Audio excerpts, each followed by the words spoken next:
This episode of the Esoteric Order of Roleplayers is brought to you by the generosity of our backers on Patreon.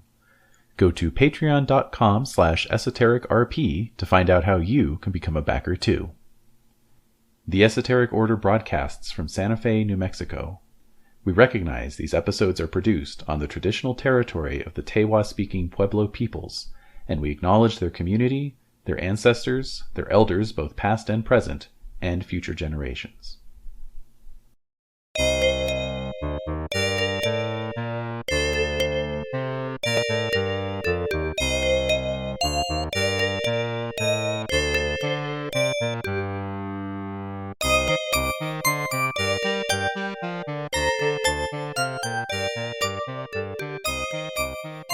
The Esoteric Order of Roleplayers present Batman, a DC Heroes 2nd Edition campaign, with David Larkins as the Game Master.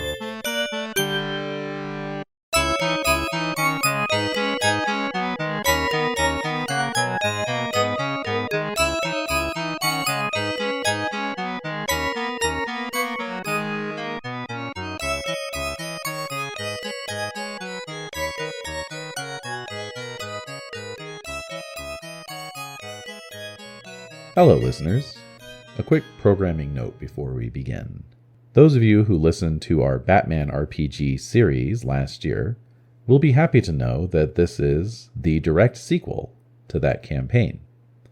I am calling it a DC Heroes RPG campaign this time around, mostly because even last season I was already switching to those rules rather than using the actual Batman RPG rulebook. I just figured I'd make it official this time. Also, for whatever reason, this campaign was plagued almost every single session with some kind of technical difficulty. Never any more obvious or worse, thankfully, than in this, our session 0, when Desiree's microphone, for reasons unknown, went completely haywire with about an hour remaining in the session. I've done what I could to clean it up and make it match the first half of the session, and I think it's perfectly listenable. I just wanted to give you a heads up so that you would know what was going on when that noticeable shift occurs. All right, enough of all that geekery. Let's get into the game itself. Okay, there we go. All right. Oh my God, we're back. What? We're back from what? We're back on take 3 here of like trying to record this freaking session. Okay. So just for the record, we've had a lot of technical difficulties today. It's fine. Everything seems to be working now. So we're playing Batman. Here's how it works. No, I'm kidding. Here's how it's gonna be. No. We're gonna take it from the top. So, once more, we're back in the world of Batman. Oh. With Des playing the Batman. Yes. There you go. And we've got I'm Batman. Kenny playing Robin. Oh my God. We've got Kenny playing Robin. Yeah. And with Rainey playing Catwoman. And now with Rainey.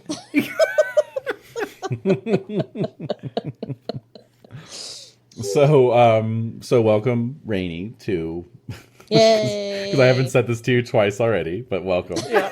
And yeah, so you're going to be playing Catwoman. Do you want to talk about that? Like why Catwoman? Why are we playing Catwoman? Because you sent me a message telling me to, and I was like, okay. Said, I'm how? join the server now. Said, you know, I said, you want to play Catwoman? You said Palladium really didn't work out. We're playing Batman. Shush. Nobody needs to know about that.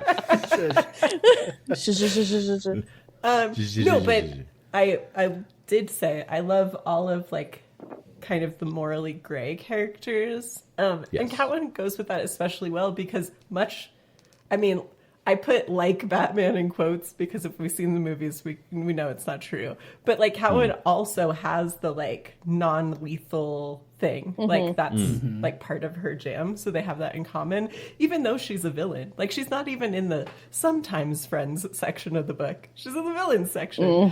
Yeah. But yeah, but she does It's have rude. that where it's like her motivations aren't like, they're not evil. Like she is a burglar. There is that, but you know, eat the rich, whatever.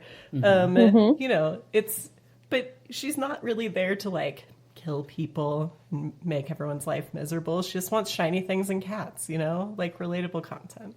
Yeah, she's good, bad, but she's not evil. Yeah. And she wants cat-shaped everything. And also, I Exactly. love being a foil and a heel sometimes. And so Yes. it's a great character for that. I agree. A foil and a heel. Oh my. Yeah. I like how there's two foils and heels to Batman in this Right. three-person Hey. Somehow also Robin.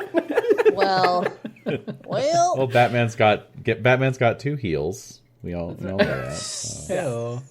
group. well, yeah, but I mean, yeah, Robin gave me a run for my money a lot last time, so looking forward to more. Yes. Me too. Speaking of which, what Yeah. are our campaign goals, everybody? That's a good question, Wait a Kenny. Wait a minute. You're skipping ahead. Because I feel like Wait. David should have asked us about this. It's almost like you psychically intuited what my next thing is. No, but I did just, Rainey, since Des and Kenny and I all had opportunities to talk about our background with superhero comics. I just figured I'd ask you the same. I'm guessing that your exposure to the DC universe is mostly through the animated series. Is that correct?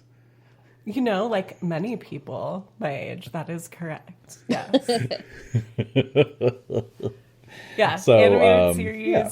Teen Titans also animated. I didn't really, Yes. I wasn't a DC comic book person. I was a Marvel comic book person. I was a Top Cow comic book person. I love Tomb Raider. It's my favorite one. That's, I think, when I got into comic books because I liked the video game.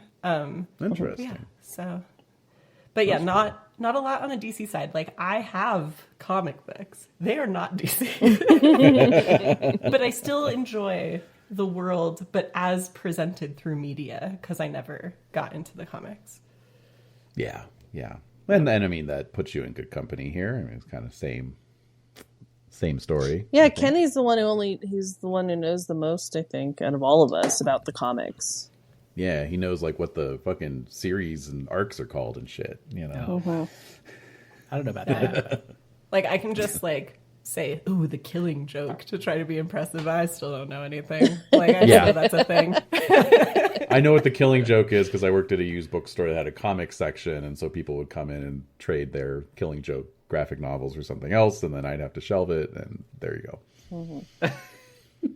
Although, funnily enough, so a lot of my lore is coming through the game, as usual. It's the story of my life, and so the game does do a very good job. It doesn't. It's not like Star Trek Adventures, which kind of assumes you already know a lot about the setting. my. It definitely Burn. lays Yeah. things out. You know, it even cites its sources. Like it'll say, the last time Batman encountered Two-Face, and it'll say Batman number 428. You know, Lord. like, you'd be like, oh, okay. And I'll when go did look it this up. come out? This book? Late 80s, early 90s. Wow. Yeah, take that, Star Trek. Like learn how to write a book. Wow. Kidding. Zing. Not sponsored. Zing. Definitely not sponsored. But I think the point we're trying to make is that there's a way to like make sure that everyone feels included when you're writing a game or designing a game that has like a vast lore. Like an 'Cause IP. we talked about intellectual property. Yes, we talked about how Batman is like almost 100 years old, and that's like mind-boggling. So there's going to be a fuck ton of lore there. It's still being created as we speak. And there's a lot of content for Batman. So when you are creating a game or designing a game to have that experience, I think allowing for folks to giving folks more to go on than just like, you probably know this thing because you bought the book, which is not true, you know.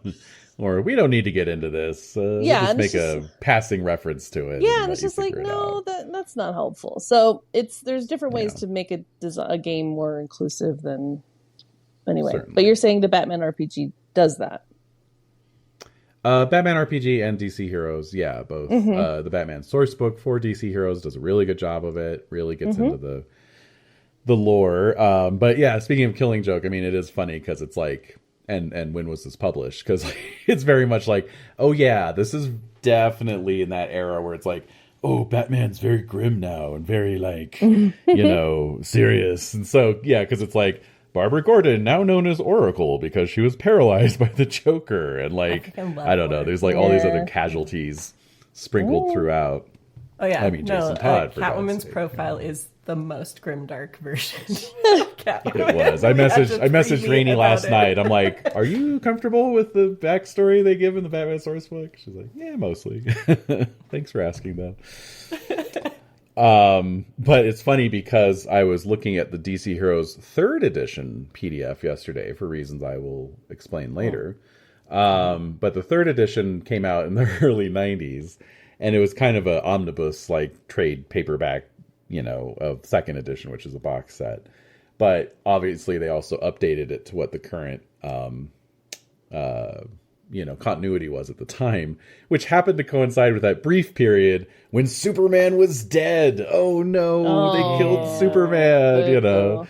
And so it's like, I'm sure the creators of the game are like, damn it, you know, because like they have to like give you a DC Heroes game where Superman's dead, you know, like, oops. So they tried their best. All right. Anyway. All right, so let's talk about campaign goals. Let's talk about what are those? Campaign settings. Well, first of all, so we're gonna pick up last season, if you will, was set in 1986 because that was the year that the Gotham City sourcebook that I was using was published. Speaking of continuity, so since it's been about a year since we played, I'm just gonna set it about a year later. Now I got a little clever on one of our previous attempts and asked someone to roll D12 to see what month of 1987 we were starting in. Do we want to stick with that or do we want to do a fresh roll? Let's scoot it up a bit. Okay. Well, we'll try a fresh roll and see. Why don't we do D6 plus 6 this time then, if we want to skew the results a little bit. Okay. Rainey, why don't you fire it off? Oh, D6? Don't mind if I do. Okay. Let's see. There it is. There you go. Hey, it's November. All right. I like that. That's it's good. Autumn. Yes. It's almost Late it's almost autumn, exactly a early year winter. later. So there you go. But that would put it, a year later. That gives plenty of time for Really? We can start with Alfred setting up the Christmas tree. Yes. Again. All right. November feels good. So we're gonna stick with the continuity we established last season. Superman's Canadian. Gotham City is New York City. If you want to hear me rant about that, go back to last season. Sorry, I did rant about it today, but I'm not going to rant about it a second time. You know, that'll just be a lost rant. It'll go into the ether. That's fine. So That's okay. we're just going to move along. That's fine. It's fine. It was a it's all good on conversation, though. Definitely go back and listen to it in the previous season. Where was that? Yes. I don't think we really covered any new ground. Oh, session 0. Yeah, it was your about session our place. 0 where you're establishing, Yeah.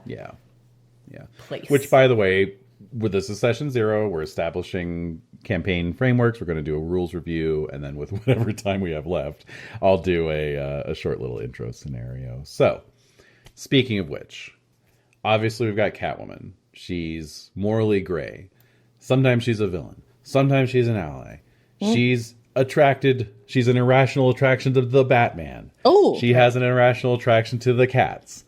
Okay. So catastrophic level for cats, minor for Batman. Wait, what? what? Interesting. What? Wait, repeat. Yeah. Wait. So my official stats, if you want to talk about that situation, my drawbacks are 1, catastrophic level irrational attraction to cats and cat motif crimes. Okay. Nice. 2, minor irrational attraction to the Batman. Minor. Which means it's easier for me to resist. Still not easy, but easier. It's an irrational than attraction. Yeah. Of course. Yeah. Yeah. Understood. I get it. Yeah. Yeah. I like it. Yeah. So, yeah, that's Catwoman. Oh, and let's talk about casting. We kind of skipped over that. So in the grand tradition of all new like seasons or movies of Batman iterations, Des, you wanted to do a recasting for your Batman. Yeah, I'd like to recast him as like Willem Dafoe. Like, at that time period. 80s era, yeah. 80s Dafoe. I just think he has a weird appearance, which I like, and it's interesting, and looks good in a cowl. So we can all have an irrational attraction. Exactly. Yeah. Exactly. IRL. To Batman. Yeah. Absolutely. So that's what I would like to do. You're something of a billionaire yourself. Exactly. That's what you would say. All right. Cool. So, so we got that. And then Rainey, you had an idea for Catwoman. Yeah, I'm going full 90s / early 2000s with Shannon Sossaman for my Catwoman. Very nice. Excellent choice. Excellent choice. And Kenny, you're sticking with Corey Feldman.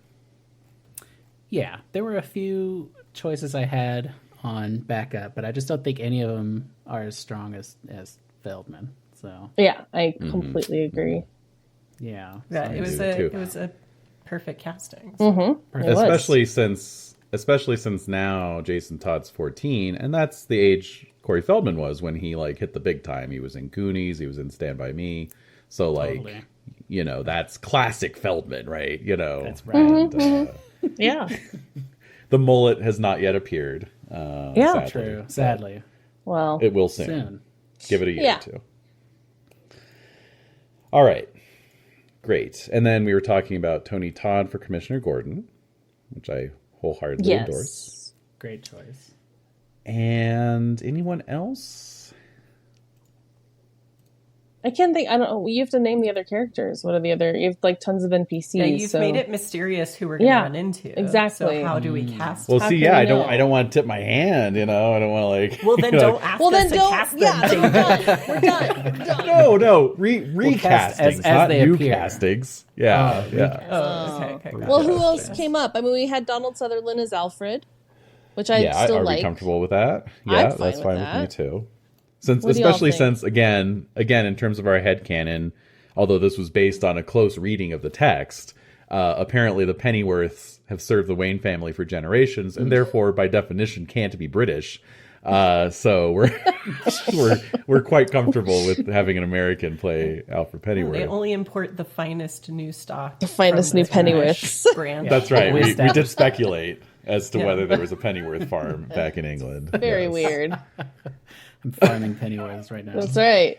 Brings up some very odd mental images. Yeah, I'm just not selective comfortable breeding with. of Pennyworths. Yep. The Pennyworth Selective breeding kits. breeding. That's so creepy. We're sending Alfred out to the stud farm. It's fine. Oh my god. He loves this time of year. Oh my god.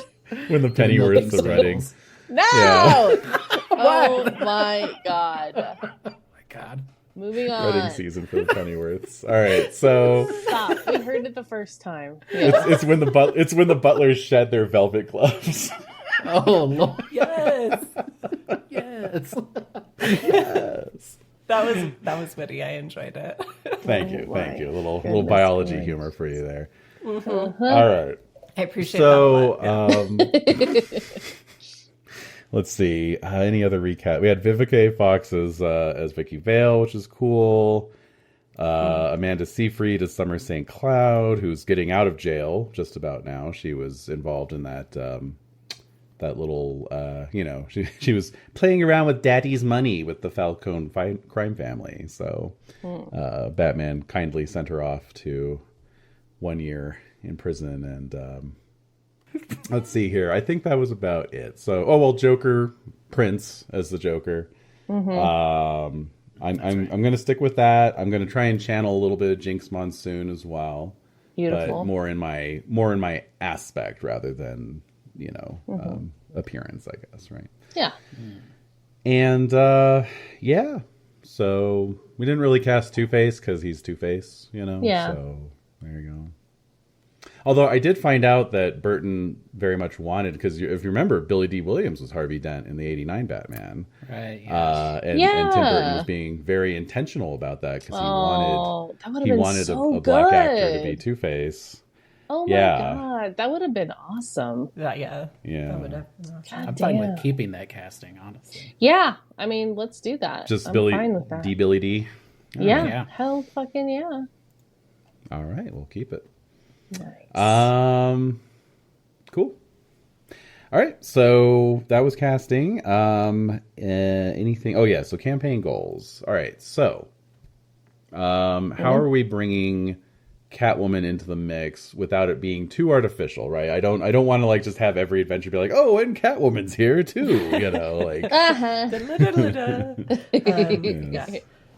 Like I say, I'm going to run a little short scenario that'll kind of bring your paths together, but then we can kind of, hopefully the idea then is it's a springboard to go from there into a larger kind of narrative exploration of fun.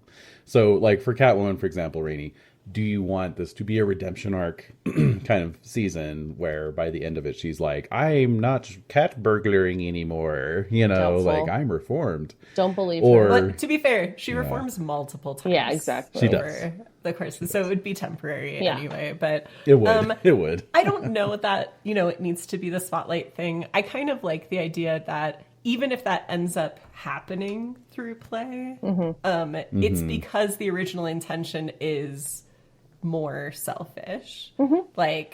Yes, I'll help you get into this place, but you can't stop me from taking the whatever cat theme thing or that sort of business.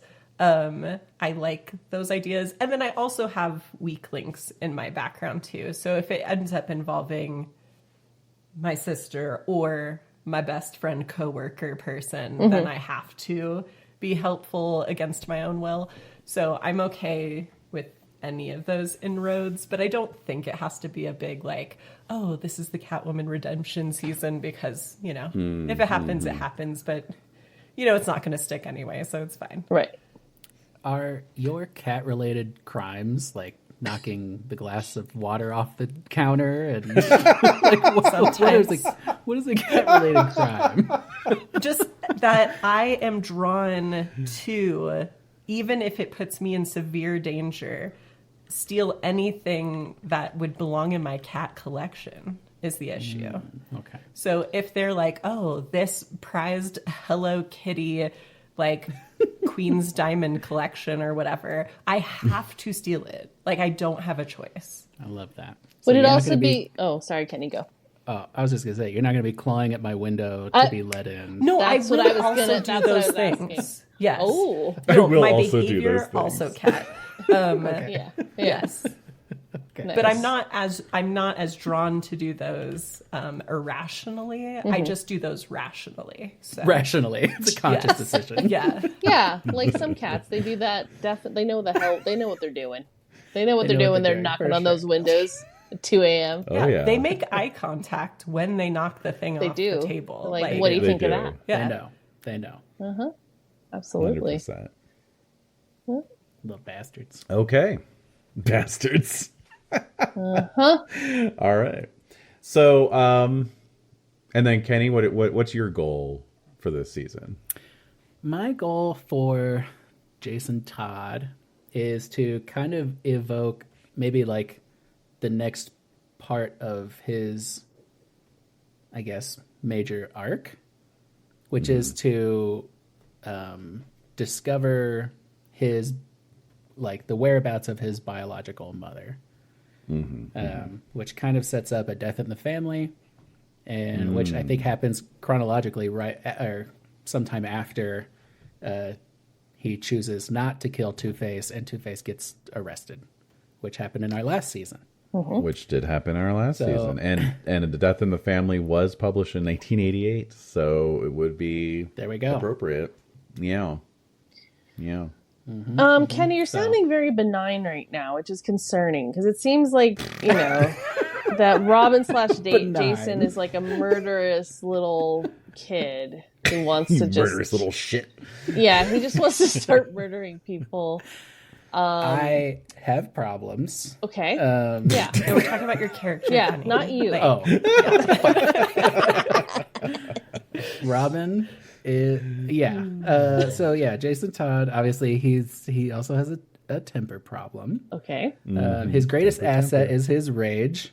Unlike Dick Grayson, my predecessor. Yes. Jason his greatest Todd asset was gymnastics. Yes, his acrobatics. Nice. I'm purely looking for a gun. That's all I want is a gun. Apparently. So I'm gonna try to be getting one of those as well. That's a minor goal, or maybe not a campaign goal, a minor goal. It is Well, we're going to funny talk 'cause, about like, we're going to talk about Catwoman has more in subplots common actually. with Robin than with Batman. Just I being agree. from the streets, being shady. Like, Yeah. Batman just attracts these shady elements, Oh wow. So I You think go out what at I'm saying night. is it's your fault. So, not ours. Oh my goodness. David, can you intervene here? Are you still with us, or Oh no, you're on your own. Speaking of Batman, though. on me. What the hell, man? Oh, you're fine. You're fine. Speaking of Batman, what are your goals for this season? That's a great question. I'm so glad you asked.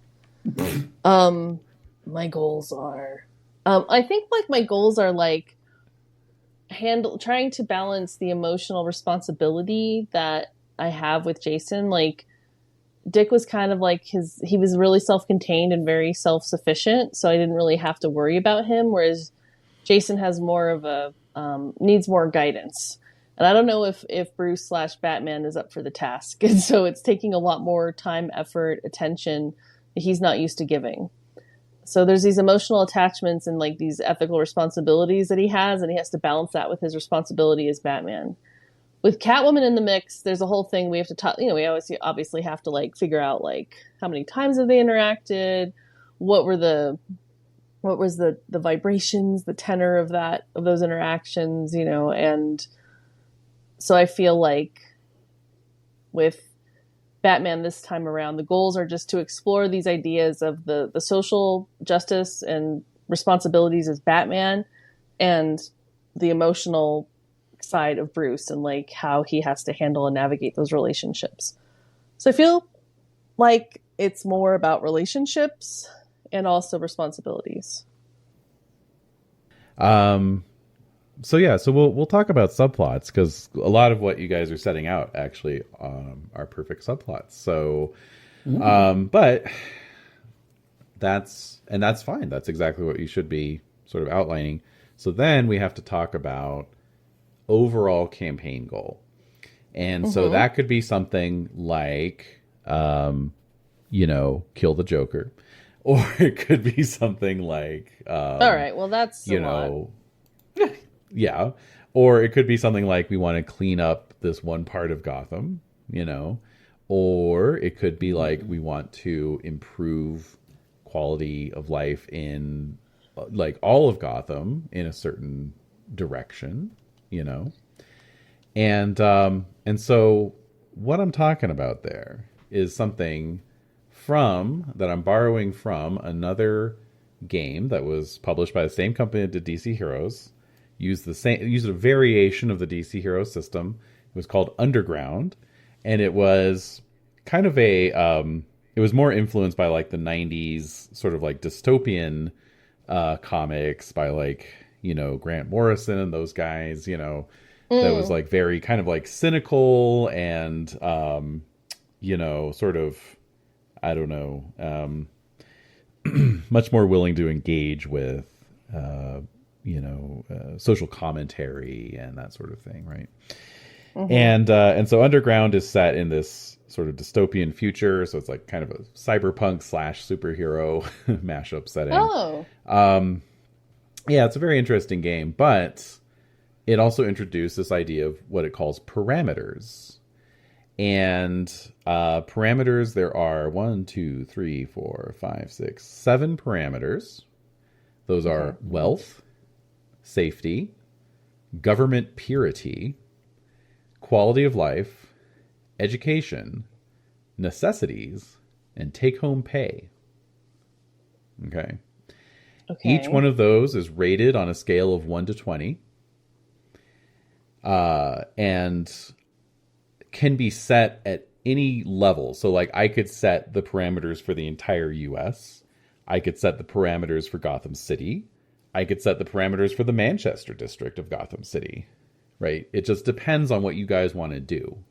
So, like, if your goal, for example, would be like, we want to get lobbyist money out of Congress, right? So, like, okay, you're going to aim at like changing the government purity parameter, but on a national level, versus like, we want to increase the safety in the Manchester district parameter. Like, we want to, kind of clean up the streets in Manchester, but we want to also maybe like, we want to help to root corruption out of the Gotham PD. That's another that's version what of I want to purity. do. That's what I want to do, because I feel like in terms of Jason wanting to get access to guns for free, I think with Catwoman's help, Jason and Catwoman could get him a freaking armory at his disposal. But I think at the same time, Bruce and Catwoman, like Batman and Catwoman, could be like trying to figure out, there's something going on with the police, like, and let's figure out a way to, because I think that could be done in so many ways. Because like Batman and his like, boner for justice, his irrational attraction to justice. I think he's like this. The police aren't running catastrophic. Like he's wanting this, and I think Catwoman would be willing to help, but because there's a lot of things I think, and I don't want to speak for your character, Rainey, but I think like there might be some incentives for Catwoman to help out with that. Yeah, like helping you would probably get me access to expunge certain things from my record that they have right now. And I mean, I don't know how this would work for Jason, but I think again, access to guns. But well, I mean, he probably has a record too. To be fair, well, yeah, true. I do want to say that I love this idea. Mm-hmm. Yes, okay. I haven't even gotten into it. It gets better. We keep going. No way. Why are you whispering? I love the whisper ASMR more. episode. No, whisper more. Oh my God. ASMR. Yeah, esoteric order of ASMRs.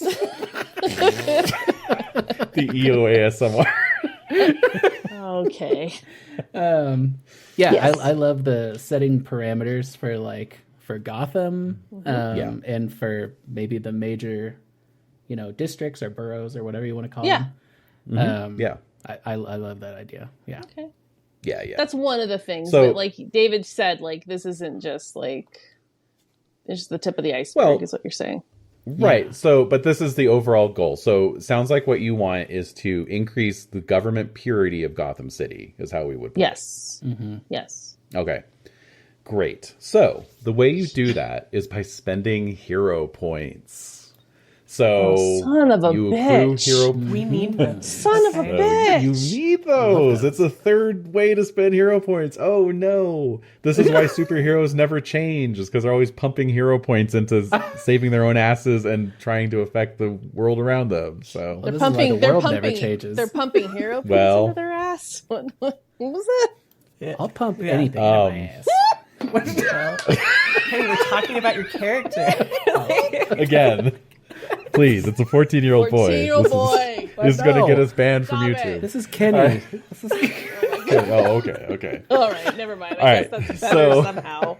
The voice is the same. You have to be like Desiree. Yeah. Change your voice. You need to do a Corey Feldman impression. There you go. Oh my God. Start working on it. Just watch The Burbs on loop. Oh, Yeah. good. Hell yeah. So good. Okay. So you right. spend hero points. Okay. Now, obviously, you can pool your hero points on these spends. They're not individual, person spends. And you can work out how you want to do that. But obviously, the greater the scale of the parameter that you're trying to affect, the more hero points it costs, right? So for a city or county to bump the parameter up 1 point, and it's on a scale of 1 to 20. Okay, so to bump it up 1 point is going to cost 200 hero points. That's rude. Can we wait? Did you say we could combine our hero points? Yeah. Oh yeah, you can absolutely. Did you say combine that? It. Yes, Okay, I did say yeah, that. Yes. Now, Still, that's still too many. That's a lot. Sorry, I'm outraged. Here's the thing. Yeah. At the end of the campaign, so I'm gonna, I'll figure out what the government purity number is by next session, right? And I'll tell you. It's gonna like, be okay, negative. It's gonna be like, negative it's at least 584. Okay. It's not. Yeah, it's not gonna be great. Probably a 5. I'm thinking 5. 5. No. 5 out of 20. Out of how many? What's the scale? Out of 20. Oh, out of 20. God. So basically, Now, Santa let's say Fe or you're Albuquerque. like, got it. yeah, Albuquerque for sure. Now let's say you want to boost. Let's say your campaign goal is let's get the Gotham City purity level to 10. So you want to get it up 5 points. 5. Yeah, sure. Here's the thing, because I think we're going to do a season 3. At the end of the campaign, so the campaign ends when you're like, yay, 10, we hit 10. Then let's say we do a season 3. Unless you actually spend 5 times the normal number of hero points, that number is going to reset to 5. It's going to reset to 5. No, I don't. oh my god, That's not. Because everything not cool. goes back to its own equilibrium, right? Also, I'm angry. Also, oh yeah, no, this is Gotham City, baby. Welcome. There's a nice little matrix here, and I'll screen cap it and post on the Discord so that you can look at it and gnash your teeth. But basically, for every parameter you increase, one other parameter also goes up, but one other one goes down. Okay, that makes sense. So, yeah. So, for example, increasing government purity by 1 point also increases take-home pay, but decreases safety. Whoa, so if we bump up, if we try to get rid of David, what you're telling me is Okay, find the silver lining. Go. if we get rid of corruption in Gotham politics by 5. Yes. Safety also goes down by 5. Safety goes down by 5. How does that work? Wait, did I miss something? Because that feels like it's not. No. Okay. No, you didn't. Right. You didn't miss I anything. feel weird, but I'm willing to. Yeah, I'm willing to do this. Absolutely. This is just job security. It's Well, because you're eliminating the protection rackets. You're eliminating the underworld that keeps things in check, right? So, so like now the cops are all honest, but all the criminals are like, yeah, fuck you. I'm not going to cooperate. I'm not on the take. You're not on the take. Right. Exactly. Yeah. Okay. Now, again, you can spend extra to make sure that doesn't happen. 5 times the normal amount? No. 5 times is what you need to make it permanent. You can spend triple the required number to not have safety go down. So if you spent 600 points to bump government purity up by 1, safety would stay the same. Wow. And if you spent 1,000 points, safety would stay the same, and it would be a permanent increase. Okay. Interesting. That's per point. Okay. All right. Just be It's glad you're gonna not be trying to do tough. something on a national scale, because that's even worse. Yeah, no way. No, that's the nice thing about Batman is he does not care if it's outside of Gotham. So. Right. Yeah, exactly. Not my problem. That's cool, though. Not my problem. That That's gives Superman's us job. Wait a that minute. gives us a lot to shoot for. It does. And that's cool. We can actually. This is so sad. We can actually make a difference Oh, why is that sad? because it's pretend. Well, I do particularly, unlike real life, I do particularly like this in a Batman context because that is a conversation that comes up all the time, right? Is like, Batman doesn't seem to be having an effect on Gotham, like ultimately. Right. Like there's always more supervillains. There's always more shit blowing up, Yeah. And, Always. and that's because obviously Batman is not spending 5 times the required number of hero points to adjust the parameters and make them It's permanent. a Batman problem. Hey, Yeah. hey, Yeah. hey, careful there. Hey, man, you know what? You're being awfully cocky considering I'm like supporting your ass. All right. Hey, I'm just a baby. No. He is You baby. can go back Motto to this stealing season. tires at any time. No, I don't want him That's stealing true. tires. No, then he's going to be a bigger problem. So, all right. Okay, so Okay. that's a lot. So, with that in mind, what is your goal? You want to increase government purity. I'm going to go ahead and set it at 5 right now. What do you want Oh to my get it God. to as your campaign goal? Do you want to get it to 6? But you could say like, I want to get it to 6, but make it permanent and not decrease safety. Okay, that's 1,000 hero points. That's going to take a campaign's worth of savings to get to. fuck? Like, you want to increase purity without sacrificing anything else, which feels like a very Right. Batman thing. It to is. want Oh, to do. absolutely. No, that's Just definitely. like so uncompromising. Uh-huh. Yeah. Yeah. Totally get Yeah. it. I can't accept that's- this reverting. I can't accept this reducing anything else. Right. Like it has to be permanent. Yeah. It has, It has to be a permanent uncomplicated. change. And Yeah. I think that's worth doing, but I also have to say, if you're wanting us to spend all these hero points, you need to be giving out the hero points. All right? Yeah. How do we earn hero points, David? That's Okay. the That's a question. great question, Rainey, that Kenny and I should have been asking David the whole time we played last Excuse season. me. No, wrong. No. The two of you earned hero points many times over, actually. So We did all right. We did okay. Now- It's fine. one of the ways you can earn hero points is through subplots, which we're about to get into. But, Oh, that's right. right. Now here we go. But Yeah. Plots and plots. plots and plots. But the main way you earn hero points is through what's called the standard award. And the standard award is basically like, I come up with. Okay, so let me tell you something else. I'll give you a little behind the scenes peek here. I'm going to use I'm bringing in stuff from other games all over the place, right? So I'm using something from the Powered by the Apocalypse game Urban Shadows. I used this when I ran one of the Vampire Duet Chronicles because there was a lot of politicking going on in that chronicle and I needed to keep track of everyone. So I went ahead and did it again. You can't read my writing, so I'm not worried about you seeing anything there. But each one of those quadrants is a different plot by one or more of the supervillains that you requested for this campaign. So, where are you posting this? I'm not, because it's oh. secret. Oh, you said you can't. We can't I read was your just- writing, so I was expecting to look at something with scribbles. And... Well, I don't want to give everything away. I'm just telling you I don't want you to. that I have four villainous plots that are happening. Do not try to read this. Great. And the way it works is that I come up with a threat. They call it a threat. And then I track it, and there's what's called a countdown clock. And basically, if you do nothing, then eventually the countdown clock will run out, and it'll trigger the final thing, which is obviously the worst outcome. Gotham gets flooded or whatever the hell, So basically, those are the 4 main plots I've come up with. And so for each one, I have to come up with like what's called a standard award, which is essentially like the hero points you get whenever you're engaging with this particular villain, this particular plot.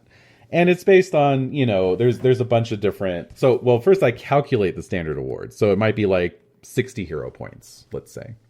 Okay. Then there's a bunch of things you do that can trigger standard awards. So, for example, any player whose character takes part in the adventure receives the standard award for this category. Cheers. You get a standard award if you roleplay your character well, including their motivations and their drawbacks and so forth. That's great. Saving innocent bystanders gets you a standard award. Thwarting the villain, which does not necessarily mean capturing or killing. It can just mean the plan is thwarted. And then if you participate in a subplot, you get a standard award or 15 hero points, whichever is greater. So probably 15 hero points. And then I may give any player an extra award from 1 hero point up to 1 standard award for any heroic actions that are not covered by other categories. So yeah, that's how you get hero points, basically. So, how many points could a standard award be? Well, I seem to Good question. remember from last season, yeah, they were in the like kind of 40 to 60. They were in a low Range. range. Yeah, Low. I gotta say, But you we can need a stack But them. Low I remember range. handing out like triple digit hero point awards. Like, oh, I you do- got I remember 150. that as But well. was that in response to finding out how many equivalent like villain points that the Joker had because it was an insanely high number? Yes. That's a good question, Well, it's the Rainey. Joker, Thank for you. God's sake. Thank you. Thank you. Because I do remember when that came up and they were like, what? How many points did he have? Yeah, we were going nuts. It's true. Yeah. It was felt unfair. And also, Robin had more than Batman for a while, which was very bothersome. Wow. Here's an example of a standard award. We'll calculate the total standard award for a Titan's adventure that has already been described. Level of opposition. The final battle should be the Titans versus the Terminator and Cheshire at Titan's Tower. Despite their prowess, the Terminator and Cheshire will probably be overwhelmed by the Titans' greater numbers, therefore level opposition is inferior. 15 hero points. Critical points. The Titans have 2 critical points. Finding out the Terminator and Cheshire are breaking into Titan's Tower and discovering Brother Blood's involvement with the pair. So that totals out to 6 hero points. Area of consequence is international, so that's 7 hero points. And then the severity, since Titan's Tower would be destroyed and Zandia would enter the UN if Brother Blood's plot succeeds, both of which would be extremely difficult to undo. Severity is permanent and non-fatal, so that's 10 hero points. So all in all, that comes out to a 38-point standard award. That's unbelievable. And is that each for their involvement? Huh? Is that each for their involvement? Or is that like That's- split? Like a pool? No, it is not split. Okay. That's per character. Okay. And it's basically like, yeah, like I say, I'm going to come up with a standard award for each of those 4 plots. And then if you're engaging with that plot, you know, it'd be like, oh, you get a standard award for engaging with that plot. Then you get a standard award for role playing. Let's be honest. You're always going to get that. And then you're going to get maybe a standard award because you thwarted the villain or you saved some bystanders or whatever, you know. So you're generally going to get between 2 to 4 standard awards every time you engage with a plot, you know. Okay. So we're Alright. going over all this so that you can figure out your parameters, right? Like what's realistic? What's a realistic goal for government purity? It sounds like you're all in on spending 1,000 points per point raised just to make it permanent and non-negative, essentially. Yeah. Okay, Yeah. That's so we know that much. Well, like, I guess- in a season, is that reasonable? Or based on your understanding of the points, is there more that should be added on that for our goals for that?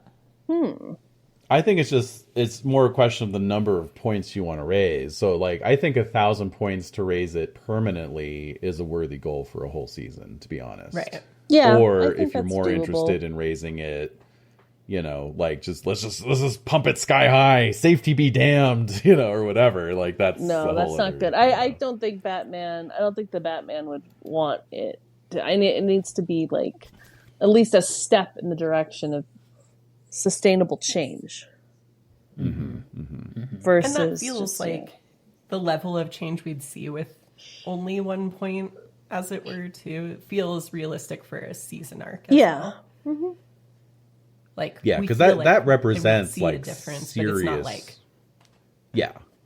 That's like serious change. That's like Gordon finally is able to actually you know, get some of these really corrupt cops out of the department. He's able to like probably form some task forces that are like the Untouchables level of like uncorruptibility. You know, they can't be bought. They're not going to like, the power is not going to go to their head. This is a fantasy world after all. And, you know, they're not going to abuse the power that they're granted. Well, they're dedicated to the cause. They're dedicated to. They're the dedicated cause. to the cause, and they do it, and then they, you know, subsequently are able to make, you know, notable arrests, bust up some crime rings, and so then safety is not going down, you know, and yeah, I mean that's 1,000 hero points for sure, you know, just to That's fair. Yeah. And then I require immunity for my help Well, in doing so. maybe. There we go. I need a gun. Maybe. Well, oh my god. It's on the Definitely table. not. Uncorruptible gun. on the It's table. Oh my god. It only shoots bad people. It's okay. That's right. It's a special gun. I don't agree with that at all. So Oh my god. we'll see. We'll see. All right. Good. So it sounds like we got some parameters, we've got some goals. Let's talk subplots. Woo. Oh my All god. right. I kept threatening to talk about them last season. We're actually going to do it this time. Oh good. All right. So a subplot is basically something that we all tend to do anyway. It tells a story which is secondary to the main adventure, but important to the player's characters. Subplots give players a chance to deal with the other aspects of their characters apart from bashing villains. Raven convincing Cyborg to have a talk with his father, Batman just trying to get some sleep in a Gotham infested with thugs, and Donna Troy getting married are just a few examples. Subplots can be lighthearted or serious, short stories or continuing sagas. Subplots are the group's chance to have their characters involved in the same sorts of stories which make DC Comics so interesting. Subplots allow the storylines in a campaign to be developed between the GM and the players in a way which is unusual in role-playing games. Well, maybe at the time. This chapter discusses the creation of subplots, blah, blah, blah. Okay, so basically, subplots can be initiated in either direction. So I, as the GM, could, approach one of you or, send you a message, whatever, and just be like, hey, I was thinking, it'd make a cool subplot for your character, and basically pitch you a subplot. And then you have, first of all, you have the right of refusal. You could just say, nah. Also, there's an element of this. It specifically lays out in the rule book that a player can, quote unquote, pull the plug on a subplot at any time they wish. And essentially, it's a little bit like a Lions and Veils kind of thing, because basically you go, no, I don't want to do this anymore. I don't want to do this anymore. Yeah, it is a very proto safety tool. And then I, as the GM, have to then essentially fade to black. I have to figure out a way to wrap it up as quickly as possible and just move on, and that's it. Anything that's happened up to that point is still considered to have happened. But if I'm I think the next step of the subplot is your fiance gets murdered, and you're like, no, I'm pulling the plug. I'm like, all right, fine. Yeah. So then your fiance doesn't get murdered. Cool. There was the writing in here is it's very kind of dry rule book, but every once in a while it'll this very singular voice comes through. So it says, when you come up with a subplot for a player or players, you have the advantage of working out all the details before you spring the subplot idea on the players. The disadvantage is that the players may not like the idea. If a player consistently rejects your subplots by pulling the plug, you can either give up on the subplot or the player. Subplots are easier to come by than players. Damn. That's what they think. It's you know what, Kenny? Wow. It's just not working out. Get the fuck out of this group. Oh my God. Pull the plug. Pulling the plug on Kenny. Yeah, I'm pulling the plug on you, bitch. No.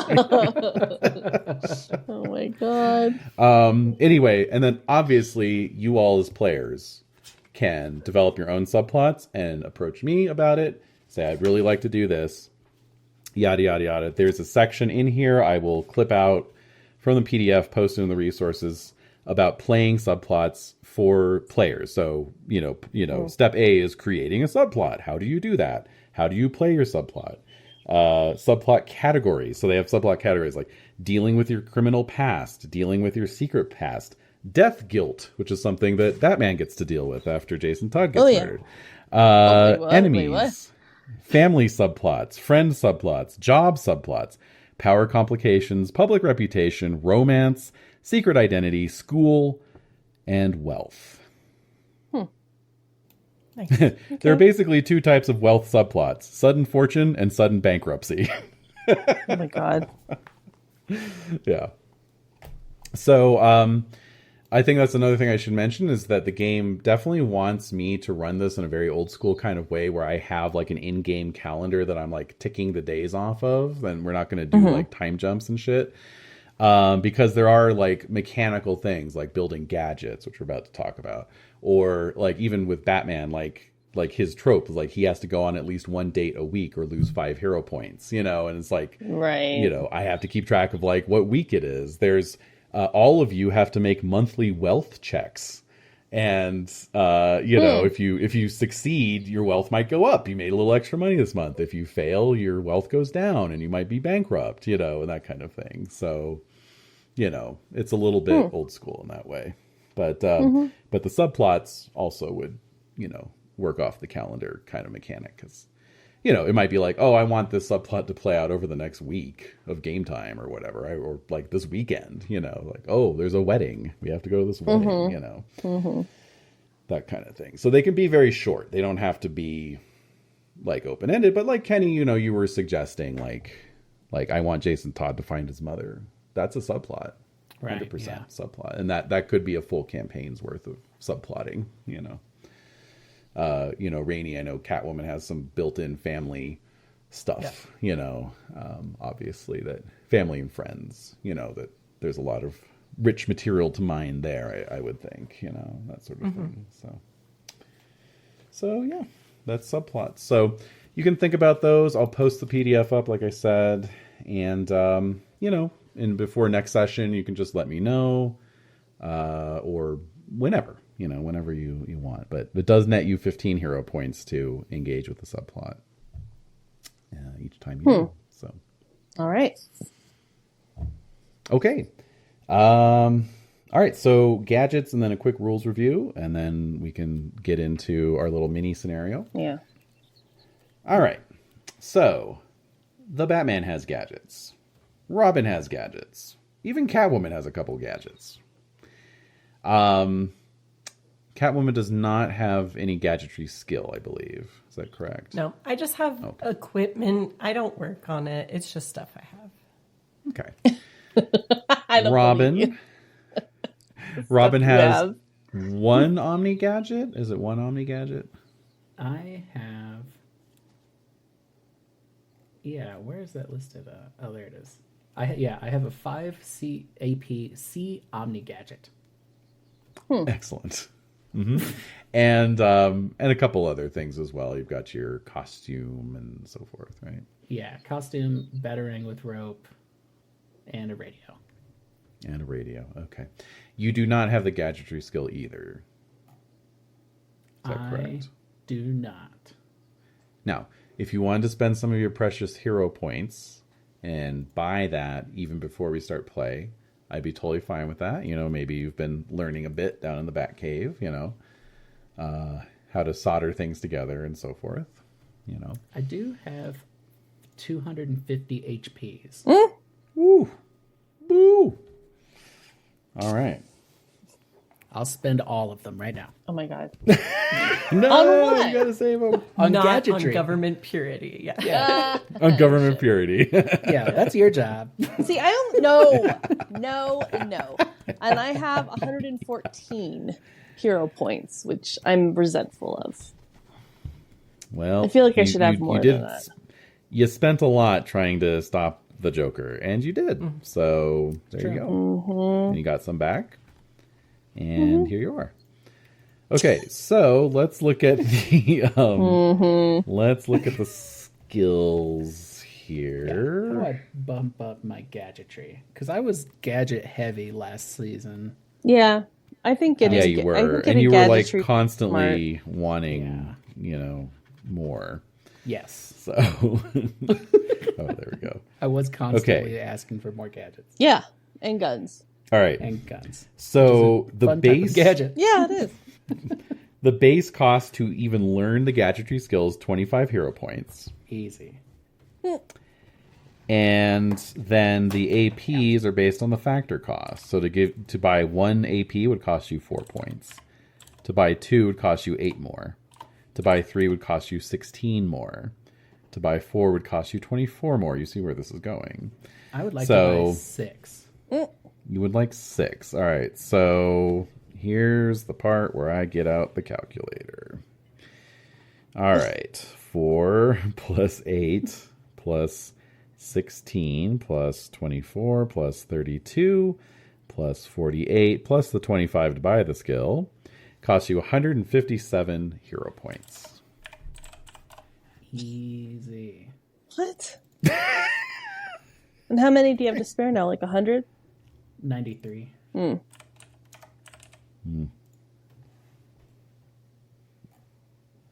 Can I, while we're doing this, David, can I bump up my martial artist? Certainly. From 6 What is that to at 7? currently? Factor cost of 6, so to bump it from 6 to 7, that's going to cost you 48 hero points. Okay. Great. Okay. Thank you. Sure. Now, gadgets. The way those work is you essentially create a character known as the gadget. You assign it attributes. Every gadget needs a body. And then it might have other things, like if you were designing a car, you'd want to give it a strength rating just to represent its carrying capacity and power and so forth. And then you can give it powers. So, like, for instance, your Batarang has the glide power, you know. And all of these you assign APs to. You calculate the cost, just like if you're making a character. Then, if it's a gadget that can't be taken away, which is like something like, say, the Batmobile, which is not easily takeawayable, as opposed to like the Batarang, which is. If it's something that can't be taken away, you divide that cost by 2, so it's half as much. If it can be taken away, you divide it by 4, it's 1/4. You then have to pay that hero point cost in order to build the gadget. However, step 2, you have to show me your work. And I have to approve it. I have to say, this seems reasonable. You can build this. Then you have to pay for it. So you have to make a wealth check in order to pay for it. Assuming you can afford it, then you have to start making your gadgetry rolls for each component. So let's say you had that body attribute. You make a gadgetry check to do that. Then let's say you had the gliding power. You make a gadgetry check to do that. Each check takes 48 hours unless you get some positive RAPs, result APs. That reduces the amount of time. Once you've done that, you now have a gadget. Sweet. That's how it works. Mm-hmm. The Omni gadgets. I didn't realize how powerful they were last season. I thought... Let's say Robin has a 5 AP Omni Gadget. I thought, okay, and it's a Omni Gadget C, which means it can emulate a power. Mm-hmm. Well, that must mean that it can emulate anything with a base cost of 5. Makes sense. So, like, microscopic vision. Oh, yeah, you've got a little, microscope gadget. Or radar sense. Oh, you've got some kind of little sonar thing in your ear or whatever, right? Bat telescope. A bat telescope, for example. Yes, indeed. I was wrong. Omni gadgets can replicate anything. Anything. They just replicate it at that AP value. So you have a 5 AP Omni gadget, and you take, let's say, telepathy. It's just telepathy at 5 APs. Right? Incredible. Yeah. The only restriction on that, the only restriction on that is it says Omni gadgets work like any other gadget, which would include step 2, GM approval. So you have to justify to me why you have a telepathy Omni gadget. You have to make it make sense. Right? It can't just be like, I suddenly have telepathy. Screw you, GM, Right. Mm-hmm. The other thing you can do is you can divide up your APs. So, like, they give an example of, like, Batman having, like, a special, sort of goggle array that has, like, 3 APs of thermal vision, 3 APs of, invisibility detection, 3 APs of whatever the hell, and, like, 1 AP of microscopic vision. And that adds up to his 10 AP Omni gadget, So, wow. Interesting. But yeah. That's how Omni gadgets work. They're basically, you can take any physical or mental power. You can't take mystical powers. Right. But yeah, any physical or mental power, and it's just at that AP rating of your Omni gadget of power, and you just have to be able to justify it. And that's it. I love it. Yeah. Very cool. Okay. So I don't have gadgets, but I do have pets, which have a similar system for generating. And so I'm wondering if, since that's already established as part of my character, are those already considered generated for the sake of point cost? I'd say so. Yeah, definitely. Okay. Then I will build a cat stat block for you to approve before next session. Oh, Very yeah, cool. I see that here. Very It is not one of the included animals in the animals reference. So Oh, really? Okay. That's weird. A character with this advantage begins his or her career with an animal assistant, which will automatically follow all the character's instructions without error. Wow. Okay. Nice. have some So yeah, it says you ideas. begin your career with that. So absolutely. Absolutely. Cool. Yeah. All right. How funny. Okay, so quick rules review. I think it's more apt for me to just ask you all, how can I help? What questions do you have, et cetera, et cetera? Can you just review the basic, rolling, just like when we're doing just the basic stuff. Okay, so it's Just as a 2d10. refresher. It's 2d10 against a target number, which is determined by comparing an acting value versus an opposing value on the action table chart, which is available in the journals section on Roll20. Part of the game is spending hero points to boost your acting or opposing value, depending on which side you're on, and therefore influencing the target number. One thing we kind of realized towards the end of the campaign last time is that oftentimes you'll be spending hero points in sort of like odd increments. So like 1 point, 3 point, 5 points, or sometimes like 2, 4, 6, depending on where you fall on the action table.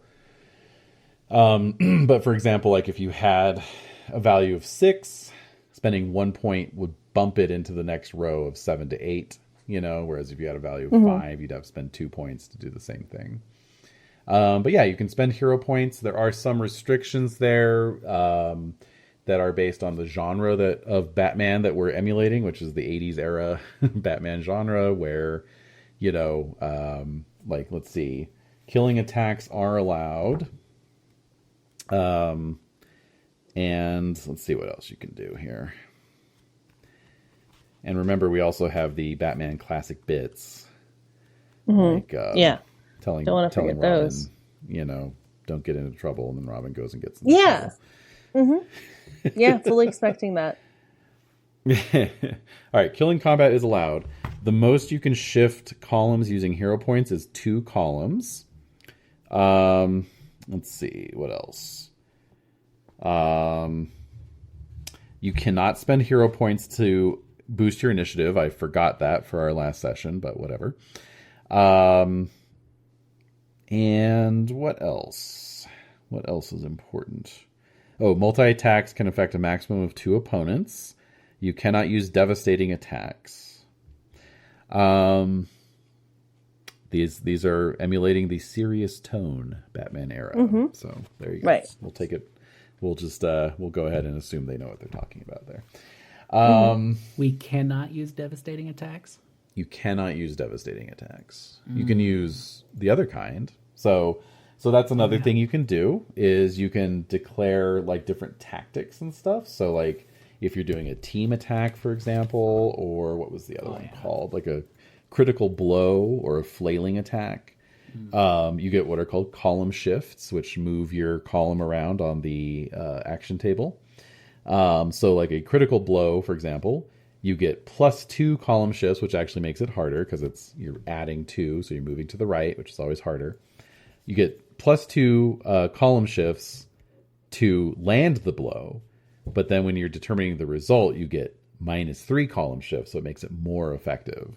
So, and that happens a lot in the game is we do column shifts. On the action table, those red 11s are basically just telling you this is where column shifts kick in. And every column after that, so like let's say your target number is a 9 and you roll an 18, that's 1, 2, 3, 4 column shifts, right? So you're always looking for column shifts because that makes your result, which is not a dice roll, that's just a cross-referencing, that makes your result much better. So Okay. Yeah, does that all make sense? For now. I think so. Yep. And of course, remember we have our benchmark AP table that tells us, like APs are your sort of generic number that then converts into real life. There you go. All right. So my Very 5 good. AP Omni gadget has roughly Yes. the power of a grizzly bear. What? How? He's looking at the benchmark AP table. That's Oh right. my god. I believe you, but I don't want to believe you. Well, AP-10 is a DC-9 airplane. Oh my god. Yeah. That's the weight, at least. This is Right. weight value. But, Yeah. it's like getting hit by an airplane, I guess, is pretty rough. Yeah, kind of. Well, exactly. Yeah. So there you go. All right. All right. That all good? I think so. Yeah, I think so. All right. Let's take a quick break because I want to get a drink before we jump into our quick little you've done a... quick little intro scenario. I have done a lot of talking. My mouth is very dry. Yeah. Yeah, let's do it. So All right. we'll be back momentarily. Okay. There's something new in Gotham City, It's Batman! like you've never seen him before. Figures and vehicles sold separately. Flashy duds, Batman. My tech shield suit protects me. Even against this sludge, your poison can't hurt my tech shield suit. Bye, Batman. Think again, Joker. My Batcopter, fire! Got him! Ah, where does it get these great weapons? You're finished, Joker. Batcopter, part of Batman, the Dark Knight collection. Tech Shield Batman and Joker sold separately.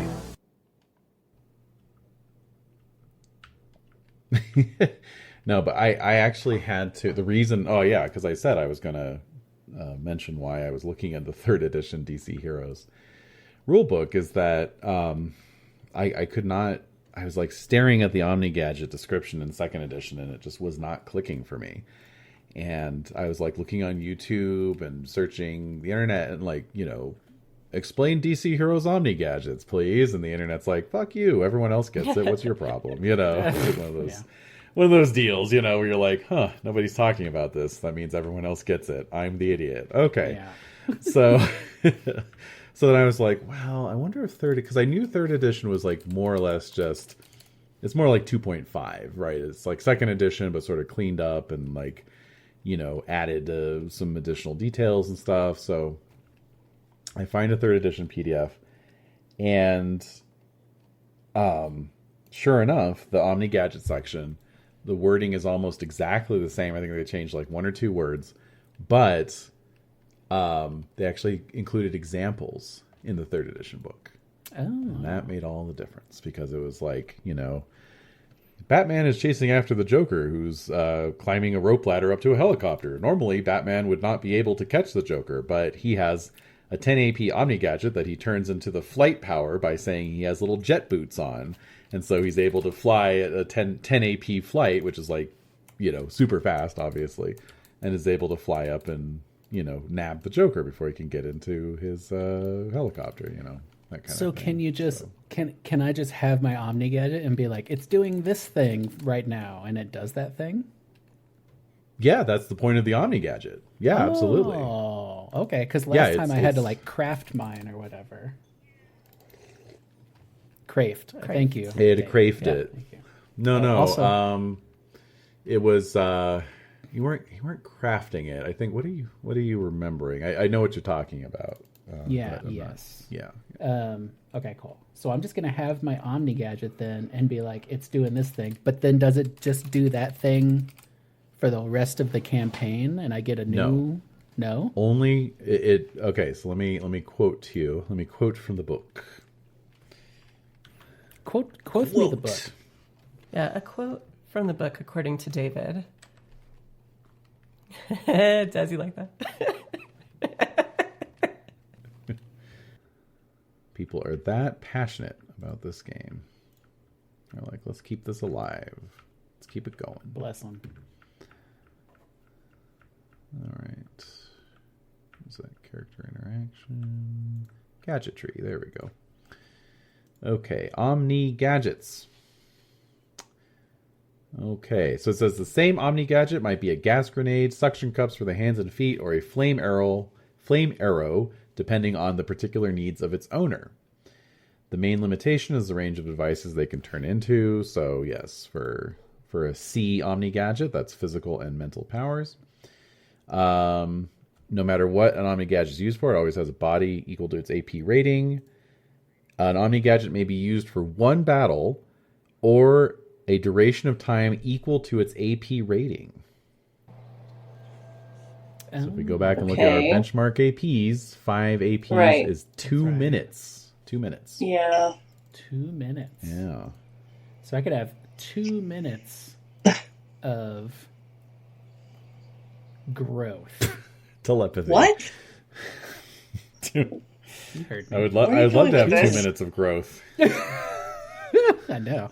2 minutes of invisibility, 2 minutes of invulnerability. Mm-hmm. 2 minutes of mutation. I can find the chaos spawn. You know what?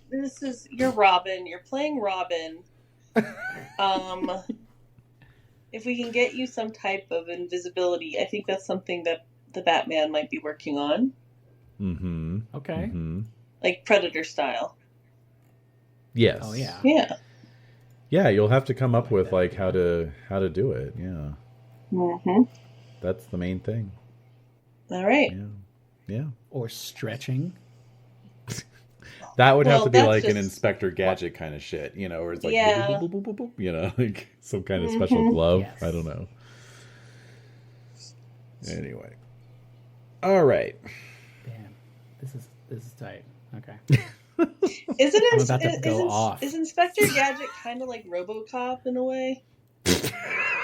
Whoa. Just Do we really want to open this can of worms? No, we don't.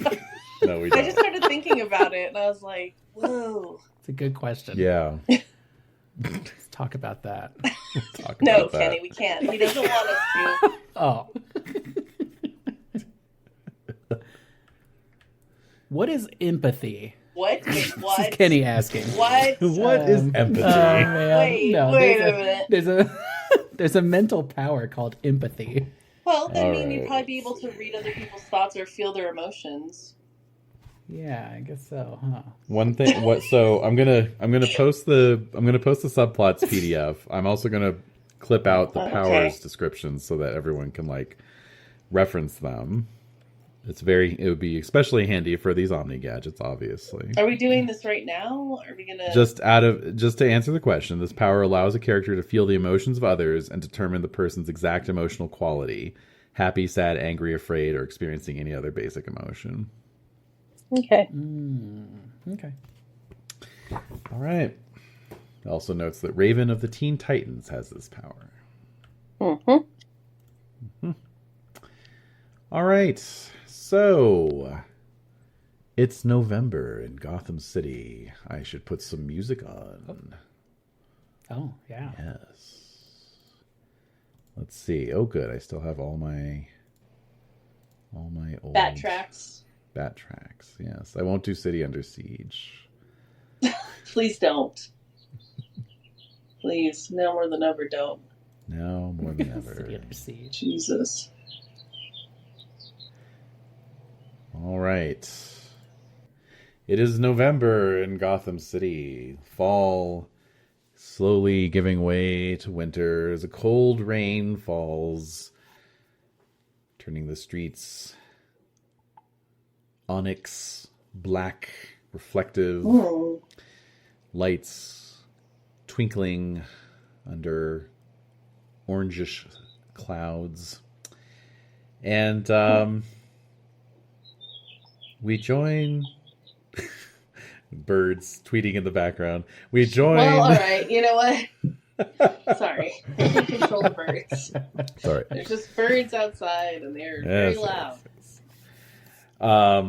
We join the action. I'm not hearing any music. I'm not hearing any music. If you have it on, it's coming through on Roll20. So since you're not on the, yeah, you'd have to turn the volume on your laptop, I guess. So. No thanks. Oh god. All right. Yeah. All right. We'll get all this figured out by next time. Don't worry. But we join the action from the vantage point of Catwoman. Well, hello. She is perched on a roof line in the central business district of Gotham City. This is the financial nexus of the city, containing the stock exchange as well as several of the city's most prominent banking institutions. However, it is also home to the Gotham Museum, which just this evening has opened up a new exhibit in its Egyptian wing. Yep. Cats. Let's go. Yes. So this is a mummy exhibit. This is sarcophagi and treasures of ancient Egypt, but that includes a cat sarcophagus. Oh, that is gilded and inlaid with precious stones, and inside there is even a mummified cat. What? The real deal. The real. Yeah, I mean, I'm really just giving it a place of honor instead of it being here with these people who can't appreciate it correctly. Exactly. So. True. Huh. Interesting.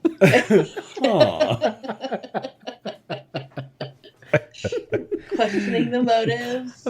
A place of honor in my studio. I was going to say, I'm like, yeah, studio apartment. Not being sent back to Egypt where it belongs. Okay, got it. Yeah. Well. No, I'm Catwoman. Yeah, sorry. Okay. I don't even know how that would work. Don't worry you're a about it. It's got it. Mm-hmm. Well, yeah. Have you seen how many cats I have? It says numerous. Numerous. Okay? Numerous. I don't know. I'm picturing Catwoman might have a garret apartment with big skylights, so that there's plenty of sunbeams to lounge around in. Aww. Oh yeah.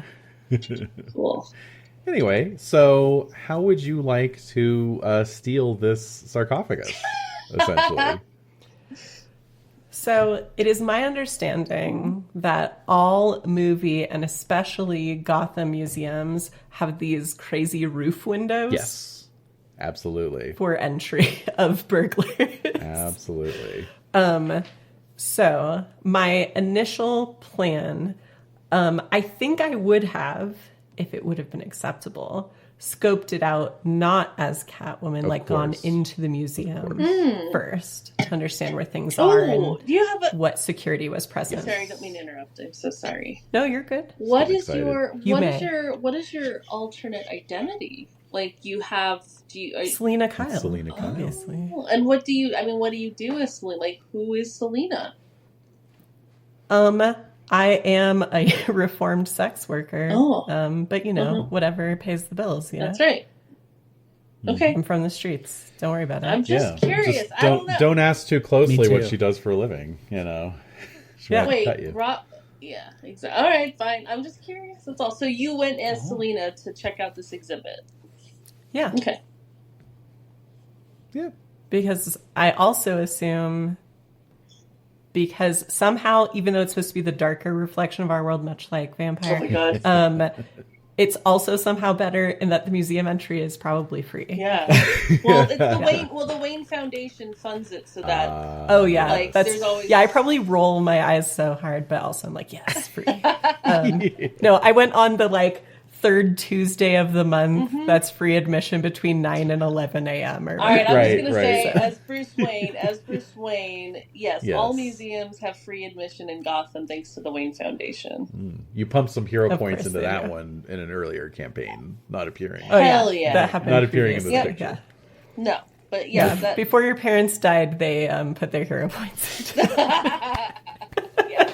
my parents' hero points, not Okay. mine. But that So, is yeah. free. So- Free admission to all museums in Gotham. Yeah, so no wealth roll required. Right. I went to the museum first to scope it out.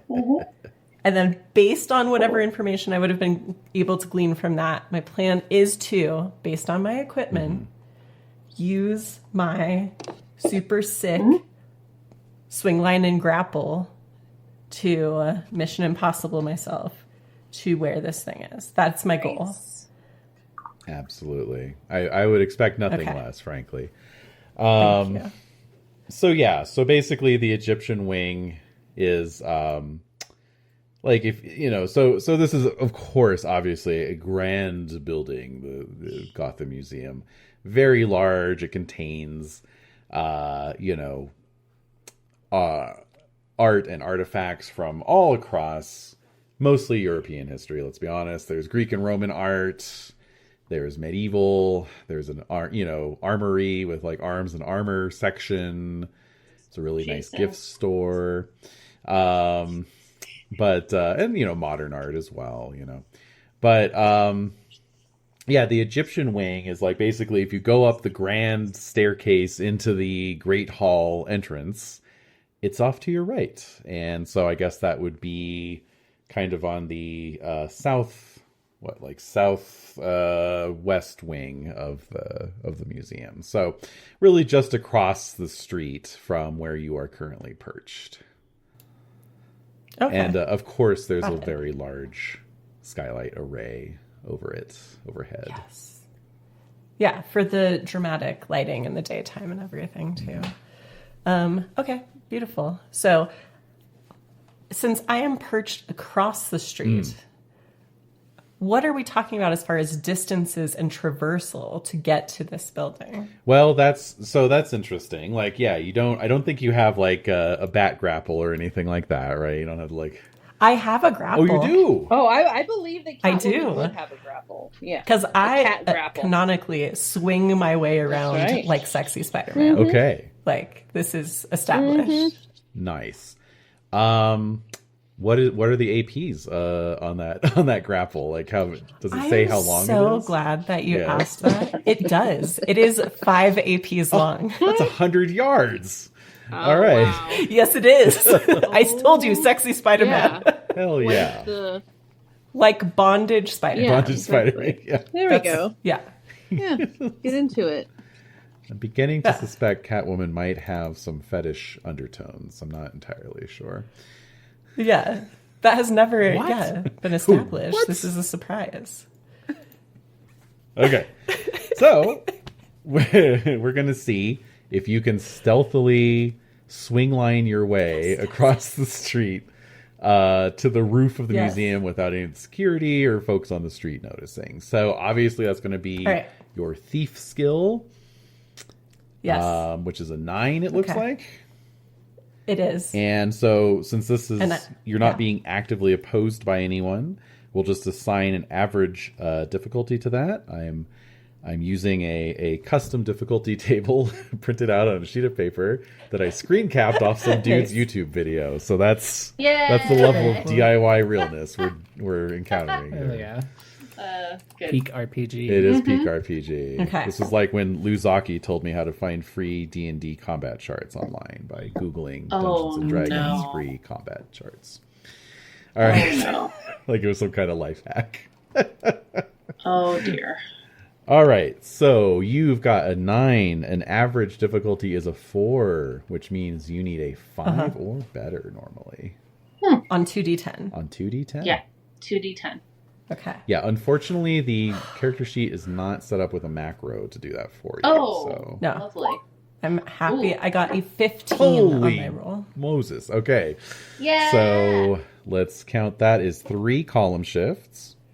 So then we go down to the result table. Your effect value is also a 9. because you're using your thief skill. I believe that works for both. We'll just say it does.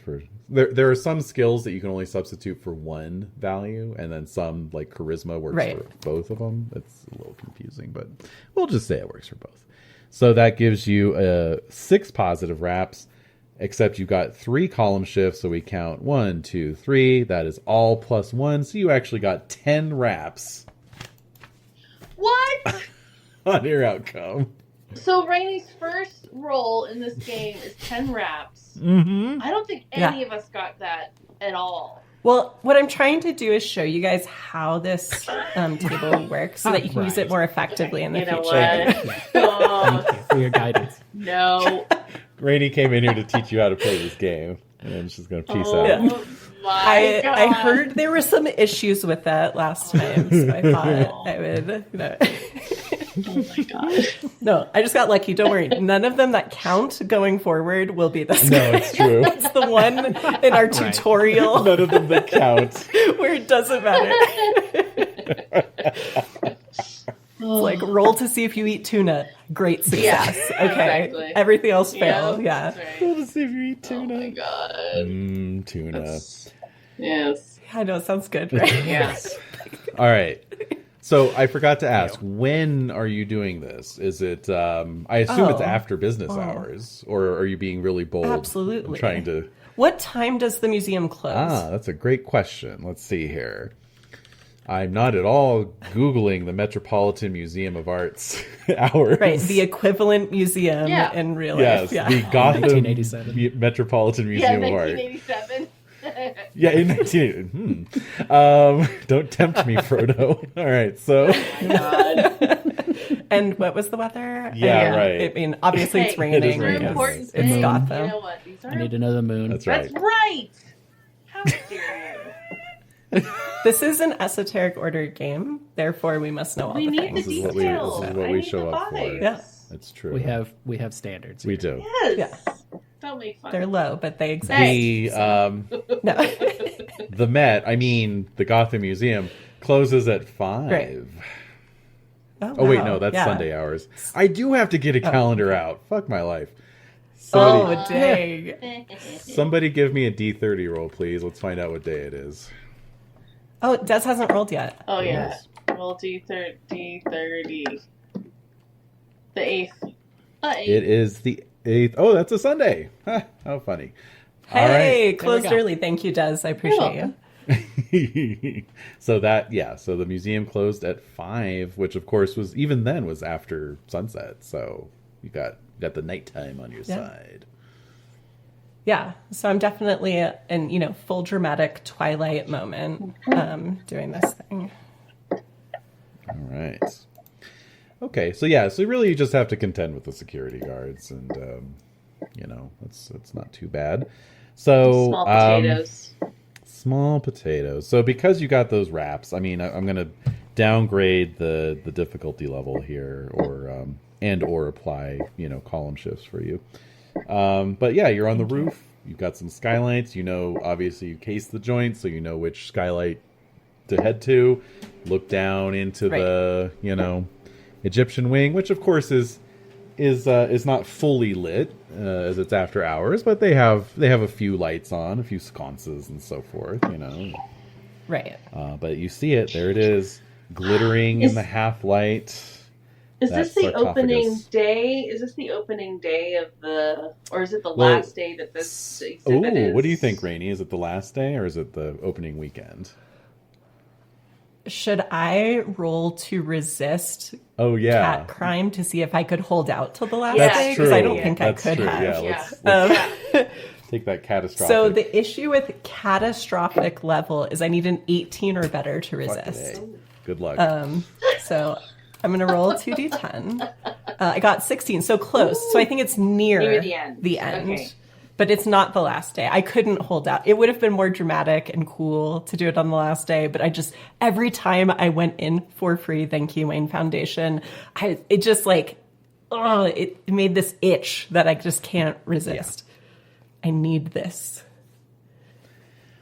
All right. Yeah. Uh-huh. So we'll say it's a week before the final, like the packing up and closing up. Yeah. And so you're looking down onto this display. It's very familiar to you, and tonight it shall be yours. Right. Because I am a trained thief, I don't really have a lot in the way of gadgets or anything, Yes. but would I have any way or be aware of things like the little lasers and things like that where I might be able to detect or avoid them? Oh, great question. Ideally through somersaults and backflipping. Resultant backflipping. Yes. So skills oftentimes include sub-skills, and so thief includes security systems as one of its sub-skills. Yes. Okay, so the acting and effect value equals your thief AP against an opposing and results value or resistance value of the wraps of the system's creator's gadgetry check. Ooh. A standard security system has 5/5, while complex have 15/15 or higher. Okay, so yeah, it would be standard. I mean, this is a museum. It's not a bank. So again, we're going up against opposing value of 5. So that is a 7 or better. Okay. 12. A 12, which is 1 column shift for you. Yes. Okay, and 9 versus 5 is 4 column shift. So you get 6 wraps on that bad boy. And let's see here. Okay, it takes at least 1 minute to override a device through security systems. Well, I don't think so, because you got 6 wraps. 6 wraps, and so Ooh. so very good. It will take you way less than that amount of time. All right. So obviously it feels a little too easy at this point because based on it being so fast, I've basically positioned myself at the skylight window that's right above this thing. I've attached my grapple. I'm lowering myself down, completely, unnecessarily upside down, back arched, hand outstretched. There's no lasers over the top of it. They're all around the sides because that's where they're expecting people to touch it from. And I'm just blooping it up from there, I guess. Okay, cool. Yeah, and you're just thinking to yourself, this is going way too easily. Yeah, When suddenly there is a loud crashing sound. As It's the Batman. As something it's not bursts that was- as something bursts in. Yeah, that's not how Batman rolls. As something bursts in through one of the side windows of the Egyptian wing. Wait. You just cut out. Yeah, you cut out. We didn't hear any of that. Where did I cut out? Hello. Hi. All of Where did it. I cut out? There you go. All of it? So something bursts and then Nothing. mysterious. That's strange. Okay. Something bursts in through one of the side windows of the Egyptian wing. Got that? Something burst. Yes. Something. We don't know what Something. it is. Something. It's Okay. a person, but they're absolutely massive. They're just one gigantic rippling mass of muscles, and a very sort of freakishly deformed face, with all these bone growths sort of stretching his face in all kinds of weird directions, and he comes crashing in through the window, very quickly followed by the Caped Crusader and the Boy Wonder. Oh, I am? Oh, I'm here. That's right. So, Batman and Robin, you have been spending this rainy evening engaged in a running battle with your old pal Blockbuster, last seen busting up the interior of Wayne Manor. Oh my god. This time Not you this are guy. determined to stop him. You can't let him get away. You shan't let him get away.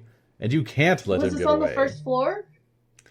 This is on the first floor, correct? Yes. And in fact, you were chasing just... him. You were chasing him across this park that's sort of adjacent to the museum. So he just, he was running for it, and he just like hurled himself through this window, essentially. So, oh my god. Yeah. Okay, so how much damage? How is it clear enough for us to like run through the? Oh yeah, I mean this is a big, this is a big like French window kind of deal, Okay. Yeah. Yeah, so we're running after him. Okay. And I'm trying to get at his arms to like bind him. Somehow. I can't like harpoon him or something. Like he's so I think I'm trying to just like harpoon him. Like, you know what I mean?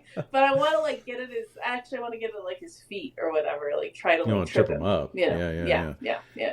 Also, I'm going to say that that sort of crashing entrance toppled over lots of stuff inside the museum, which then created a domino effect, which then toppled over the pedestal holding the cat sarcophagus, which now is like skating across the floor. So. Oh no.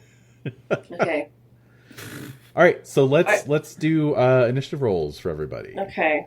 Initiative. So there's all right. How does an initiative roll work? Yes, except it's very odd. You click on the initiative roller, and then it's going to ask you how many hero points. But what you can do is instead just put in your initiative value rather than your initiative rating. Yeah. Okay, because I was wondering about that. Yeah, it's a little wiggy whack. Well, it doesn't show my initiative on my character sheet, which I remember it being 34, though. Right? That sounds absolutely correct to me. I have your analog sheet here. I'll just double check. 34. Okay. You got it. All right, 37. Maybe. I'm 34. 26. 26. All right. And let me roll for Blockbuster 1, apparently. Apparently there's multiple Blockbusters. So, Wait a minute. Mine should be 36. Oh?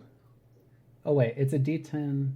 Oh, so I rolled an 8 plus a 0 plus 18. Okay, I see what's going on. Okay, never mind. Yeah, it's because it does have another thing for spending hero points, but that's not in the rules for our genre, so oh well.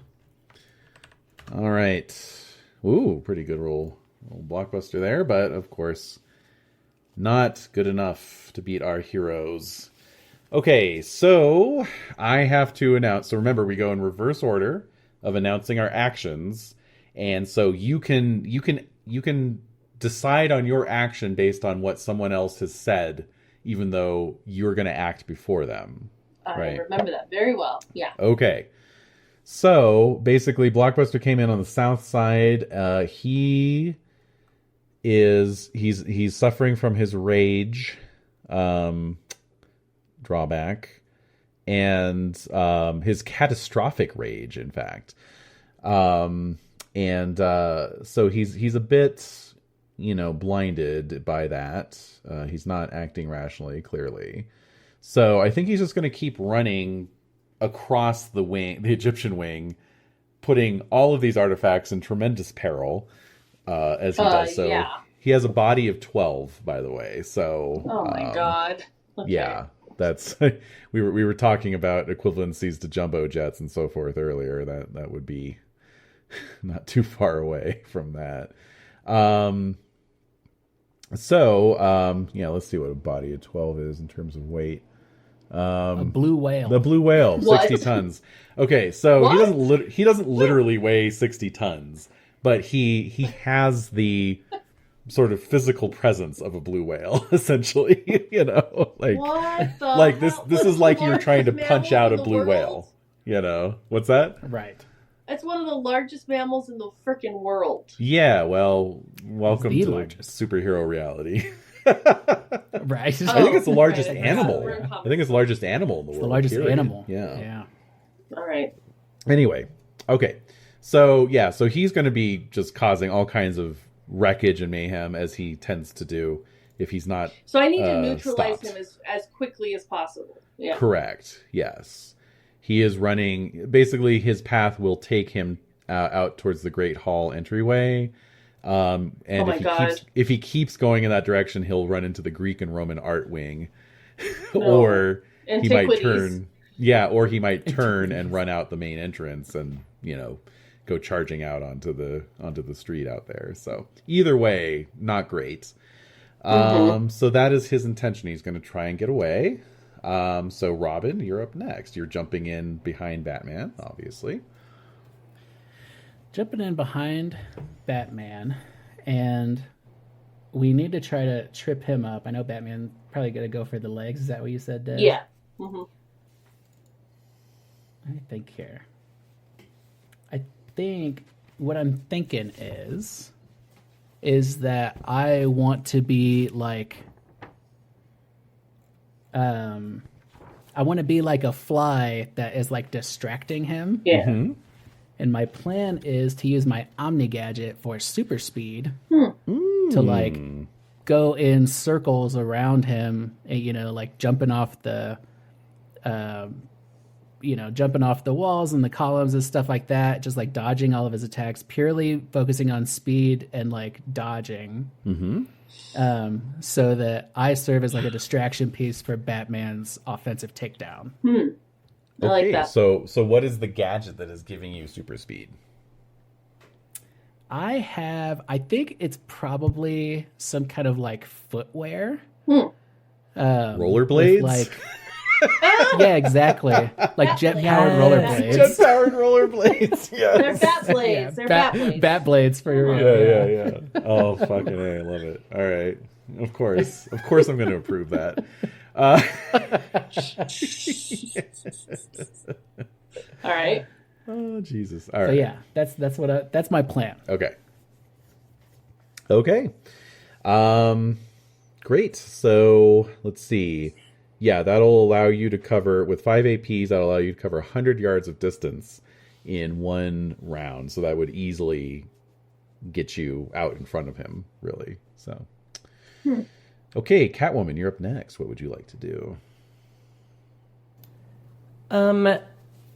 One hiss and then curse and just mumble to myself, like, why is he always where I'm trying to be? It's so annoying. But then also like glance at the bat butt. And then glance at the bat butt. Knowing that as long as they're distracted with this thing, I can get what I need, but also like it's Batman and just need to get them done with whatever they're doing before they cause more damage, because there's other cat stuff in here that I'll probably want at some point. Is he close enough that I could try to use my whip to tangle him up and trip him up so that they can catch up with him and deal with that business? Let's take a look at your whip there.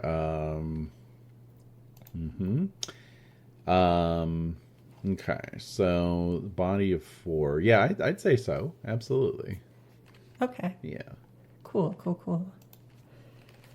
So I do have weaponry as a skill. Okay.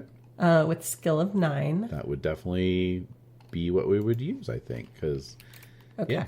Okay, and so Batman, what are you doing? You see Catwoman hanging from a grappling line for some reason, and Blockbuster blockbusting his way through. Right, it's all happening so quickly. Yes. So like I'm focused on Blockbuster, but then I do the shoulder look up, and I see Catwoman like dangling, right? More dangling. We close with dangling. We're opening with dangling. Yes, absolutely. And shoulder look up, cowl looking up, and then strictly goes right back down. And a sharp, sudden movement focused on Blockbuster because it's like I have bigger problems. You know what I mean? So, and I was anticipating her being there regardless because I hadn't heard of any sort of break-in or anything missing. It's only a matter of time before she gets there, based on past history, which we'll get into at some point, I'm sure. So I'm going to use some trank darts to tranquilize. Ooh, nice. To see if I can pierce the skin to kind of slow him down. Because I know that Robin has the bat blades. I know, and then I see Catwoman like readying her whip, and I'm like, okay. Yeah. So I think if I can slow him down, I can at least slow him down enough that he won't proceed further than this chamber, and we can at least try to stop him from everything. So I'd like to use the trank darts, which are body 4, poison touch 4. Okay, let's look at poison touch. That is page 29. Okay. All right. Generate a substance, cause damage to opponent. The initial attack is made with the user's dex. Sweet. As an AV/EV. Okay. Versus dex/body. Good luck. Well, my dex is 10, but I can use some hero points, correct? Oh, it's not so much the hitting him part. It's the fact that it's the AP of the power versus his body. Yeah. So, yeah. Anyway. Okay. So, okay. The opponent's... Okay, so it's dex versus dex. He is dex 5. Ooh, he's a dexterous little... He's dex what? Dexterous little minx. He's dex 5. You're 10, I believe. Is that correct? Yes, I'm 10. Uh-huh. So that is a 7 or better. 7 or better? Okay. You can spend hero points, of course. 1 point would make it 5 or better.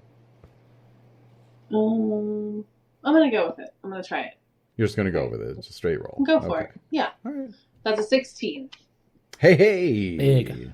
Wow, you guys are on fire today. All right. So that is 3 column shifts. You're going to need them. So your trank darts are of AP 4, did you say?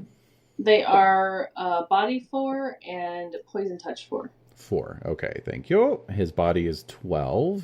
Right. So I need... can I blow 3 or... No, 4? Sadly, no. I mean, you can do them in subsequent rounds, of course. That's what I probably would. Because we're going to look at basically, you're going to need to generate enough wraps to equal his body eventually. So yeah. So we got 3 column shifts, just straight up from your roll. You would need to spend 3 more hero points to do 2 body damage to him, and that's the best you can do. Done. Okay, spend 3 hero points, and he is body 10 now. Okay. For the purposes of knocking him out. Right. Or at least slowing him down. I'm not expecting... Yeah, I'm going to say that definitely slows him down. Absolutely. Yeah. Okay. Because we would normally look at his body in terms of how fast he is, which is why he's getting away from you in the first place. So now he's body 10 for those purposes. What were you going to say, Ken? I was going to ask, I guess... Oh, okay, wait. So, right. Because I haven't begun to jump around and bat blade around yet. Not yet. No. I just announced it. Yeah, and then correct. Batman. Now we're working backwards. We are working backwards. Yeah. So So I take the dart gun from my utility belt and I just start aiming. Right. So I aim it at Blockbuster and hitting him hitween the shoulder blades. Right. Yeah. It's just picoo.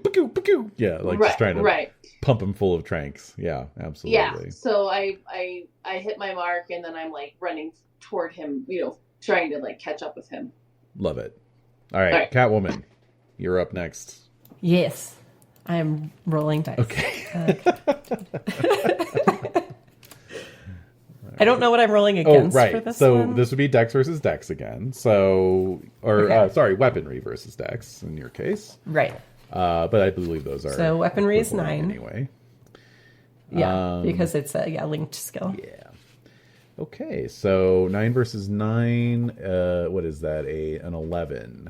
Or no, not 9 versus 9, okay. Sorry. 9 versus 5 is a 7. Right. 7. So I rolled a 14. A 14. So that's 2 column shifts. Now, the effect value of your cat-o'-nine-tails whip is a what? Ooh, great question. So it is an effect value of 5. Okay, and you are trying to trip him. Correct. So I'm going to say rather than trying to reduce his body, that's obviously using his dex as his resistance value. I would agree with that. So that's 1 wrap, except you got 2 column shifts, so that makes it 3 wraps. And let's see, if you spend 2 hero points, you could make it 5 wraps, which would be equal to his dex, which would be sufficient to trip him. I am willing to spend 2 hero points. That brings me to 73. Oh, oof. Ouch. All right. Out goes the whip. Down goes Blockbuster, shaking the floor as he hits the tiles. Robin, you have zoomed around in front of this beast. Is there anything you want to do specifically, or did you just want to kind of blockbust his passage? I have an idea. Wait, what's your idea, Des? Like, you can catch something that's like about to fall on the floor. You know what I mean? Like, some really valuable, really valuable things like teetering, and you just like catch it right in time. That's a great idea. I like that. Love that. All right. To be fair, if you want to mess with me, the artifact that I was going for was sent skittering across the floor. If you want to happen to grab that. I was gonna say, are you like, do you see it? Like, do I see you looking at it? You know? I think with the level of my obsession, it's pretty obvious. I'm hanging right above it, and then it goes like that, and I'm just like, fuck! And I see, Catwoman and Batman, like, take down Blockbuster, and so I'm able to kind of, on my bat blades, like, do a little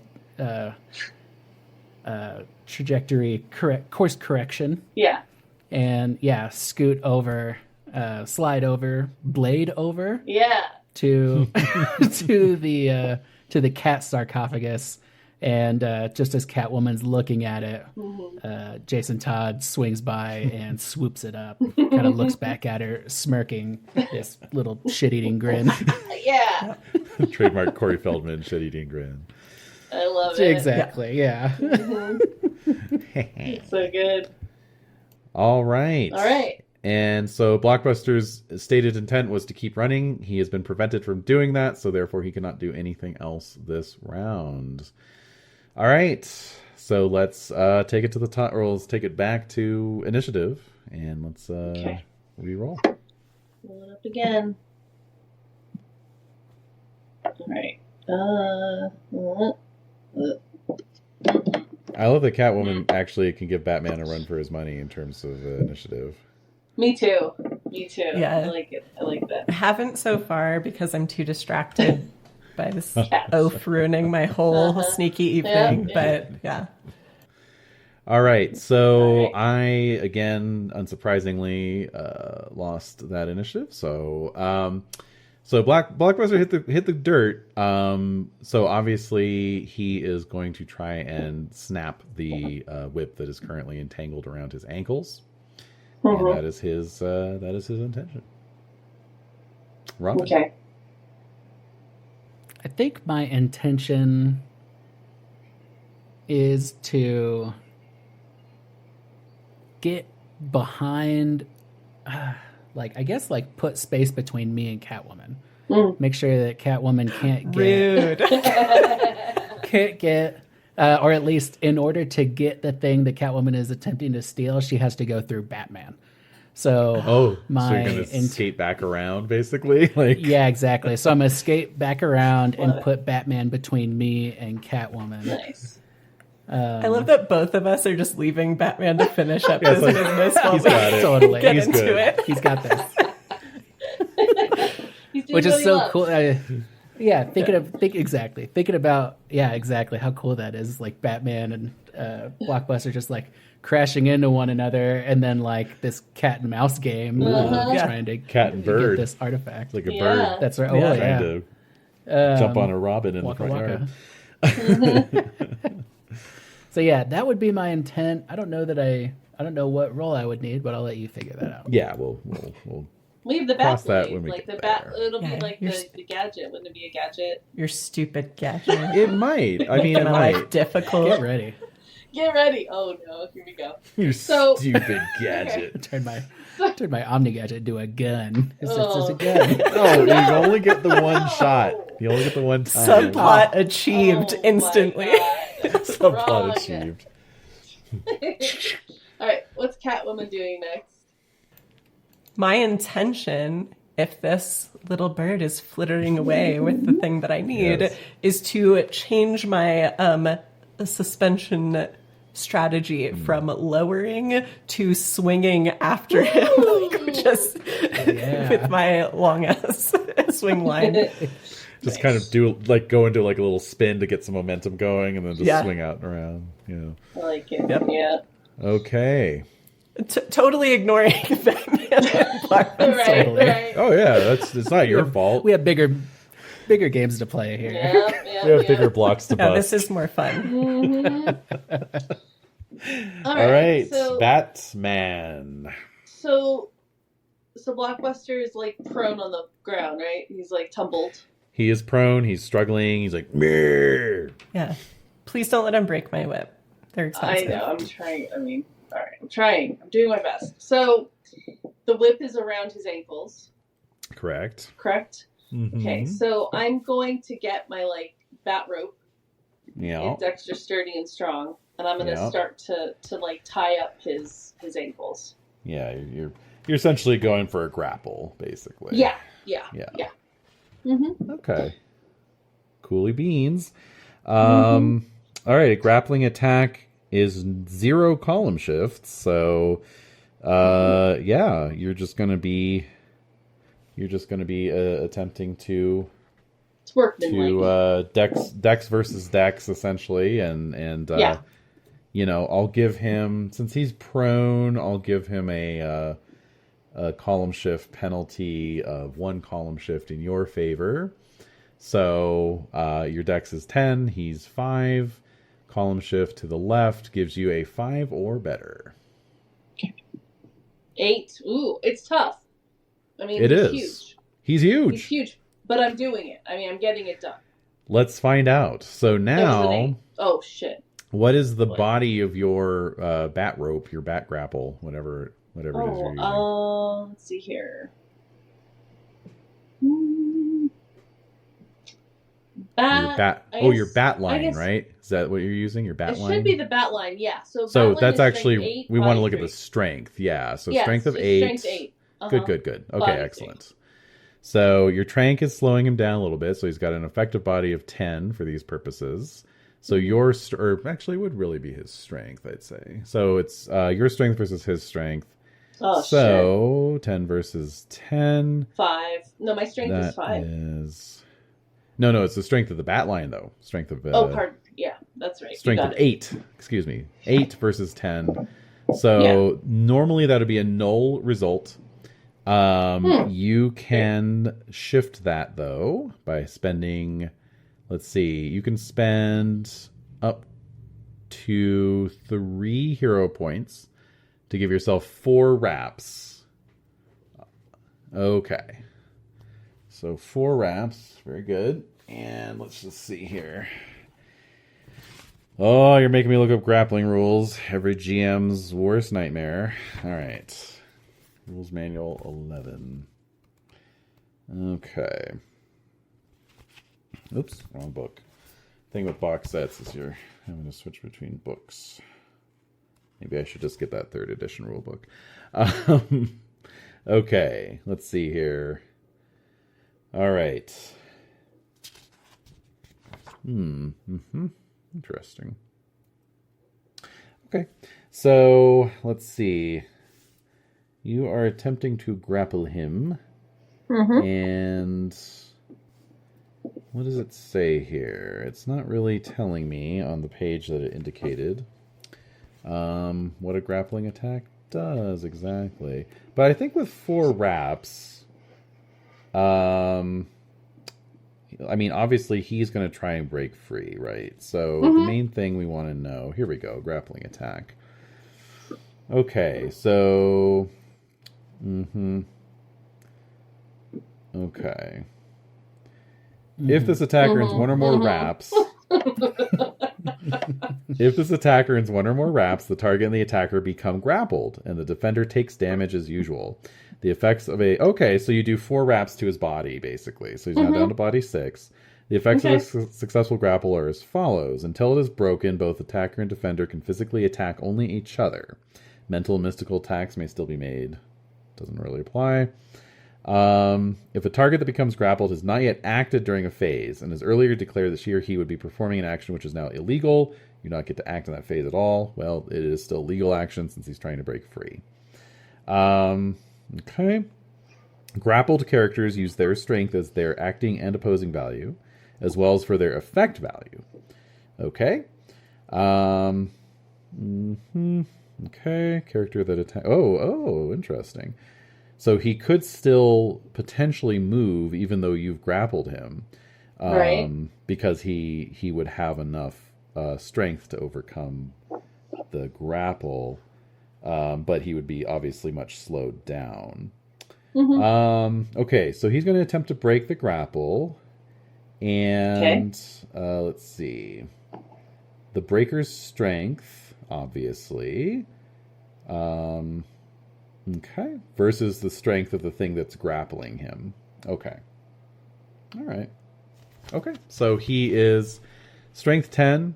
Your bat line is strength 8. Yeah. So that's it's a 9 or better. He does have hero points, however. So do I. Oh, well. A little bidding war, perhaps. I would like to spend 3 hero points to make that a 5 or better. What would you like to do, Batman? I think. Let me see here. If you spend 11, or if you spend 3 hero points of your own, it'll bump it back to a 9. Right. I want to make it. Yeah. Let's do that. All right, 3 hero points. So 11. A 3, yeah. Yeah, so 3 here. Yeah, makes it effectively an 11. That's a 9 or better. Okay. Let's see what we can do with the dice. Okay. Oh, shit. Oh. Okay. 11? You rolled an 11. That is an 11. So that is a column shift. All right. So, strength versus strength. 10 versus 8 is 3 wraps. Column shift gives me 4. I don't think you can spend... Let's see, if you made it... Yeah, unfortunately, because he got that column shift, you cannot spend any hero points and not still have me get a positive wrap, basically. And all I need is 1 or more. Okay. All right, so yeah, with a giant like, he like flexes his biceps, he kicks his feet out. I'll be nice and say Catwoman's whip is not destroyed because the positive wraps did not exceed the body of your whip, so you're fine. Appreciate it. But yeah, it unravels. It unravels, as does the bat line. The bat line comes up off of him. He is down to body 6, so you are wearing him down. But yeah. Okay, new round. Do something? No, yeah, new. Well, okay, but who's? Yeah, so who's next though? Oh right. Oh sorry. Yeah, that was that was my attempt to do something. Yeah. Right. Oh yeah, you're right. I kind of skipped the line there. Okay. Well, it's because we're sort of in our own little world over here, aren't we? So Robin, Robin, you are running away from. I am going. You guys, I'm going to ground both of you. Well, you're both grounded. We'll see. We'll see. I'm going to ground. We have to catch us first. Okay. Yeah, I'm running away. Yeah, I guess that's it. I'm just like putting space between me and Catwoman. I want to keep this artifact safe. Okay. Batman's got the thing. No, maybe not really. I mean, you all are seeing this unraveling. Yeah. I don't have it in hand. You got this. Okay. You're fine. You got this. Oh my god. Well, we thought you had it. I mean, this is all happening, and then we'll have to adjust from here. You will. Let me see here, because my body is so low. Yeah. I mean, I don't think there's anything I can do against this guy. Let me see here. Well, remember, you can use your martial arts to substitute for. I was just gonna say, yeah, I want to do that. Yeah, as I'm rollerblading by, like I still have the cat sarcophagi in my hand, but I'm doing like hit and run tactics on Blockbuster. Okay. In what way? I just kind of went like I'm rolling by, you know, and I jump up and like You roll over him? Yeah, I roll over him. I like hitting him back to the ground. Yeah, after exactly. He gets all the ropes off of him and stuff. Yeah. he like punches into a wall, and I like grind down his arm, and then like kick him in the face with the rollerblades. So I'm going to give you two choices here. If you want to do that, that's fine, but it's going to slow you down a little bit, and Catwoman, you know, might have a shot at catching up with you. Your other option is to do what's called pushing an automatic action, because basically you are fleeing, and that's an automatic action. You're rollerblading away. Normally you wouldn't have to roll for that, but if you want to try and add additional APs to your 5 AP, what was it, super speed? Then that would be a dice action, but it wouldn't allow you to roll over Blockbuster. We would assume that you were rolling around him instead. I think if Batman needs my help, as he often does, I am obliged to help him. Oh my god. Wow.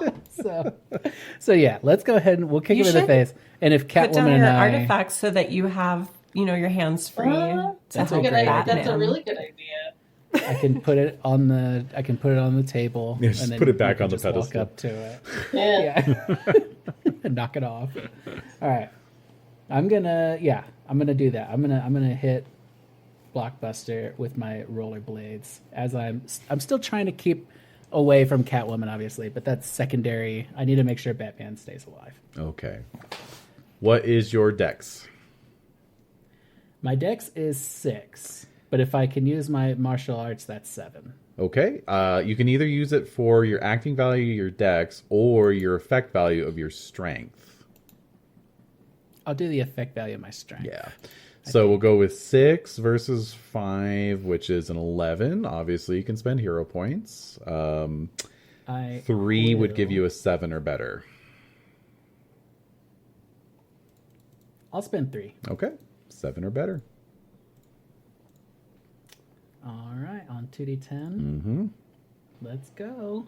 There's an 8. All right. There's an 8. Art is. Okay. No column shift, sadly, but we got a 7 for your substituted strength versus his body, his reduced body. Normally we look at the full body, but I'm just going to say because of the nature of the reduction here, we're going to just go with his reduced body. So that would be 3 wraps. Let's see, what could you do? You could spend 3 points to make it 7. I'll do that.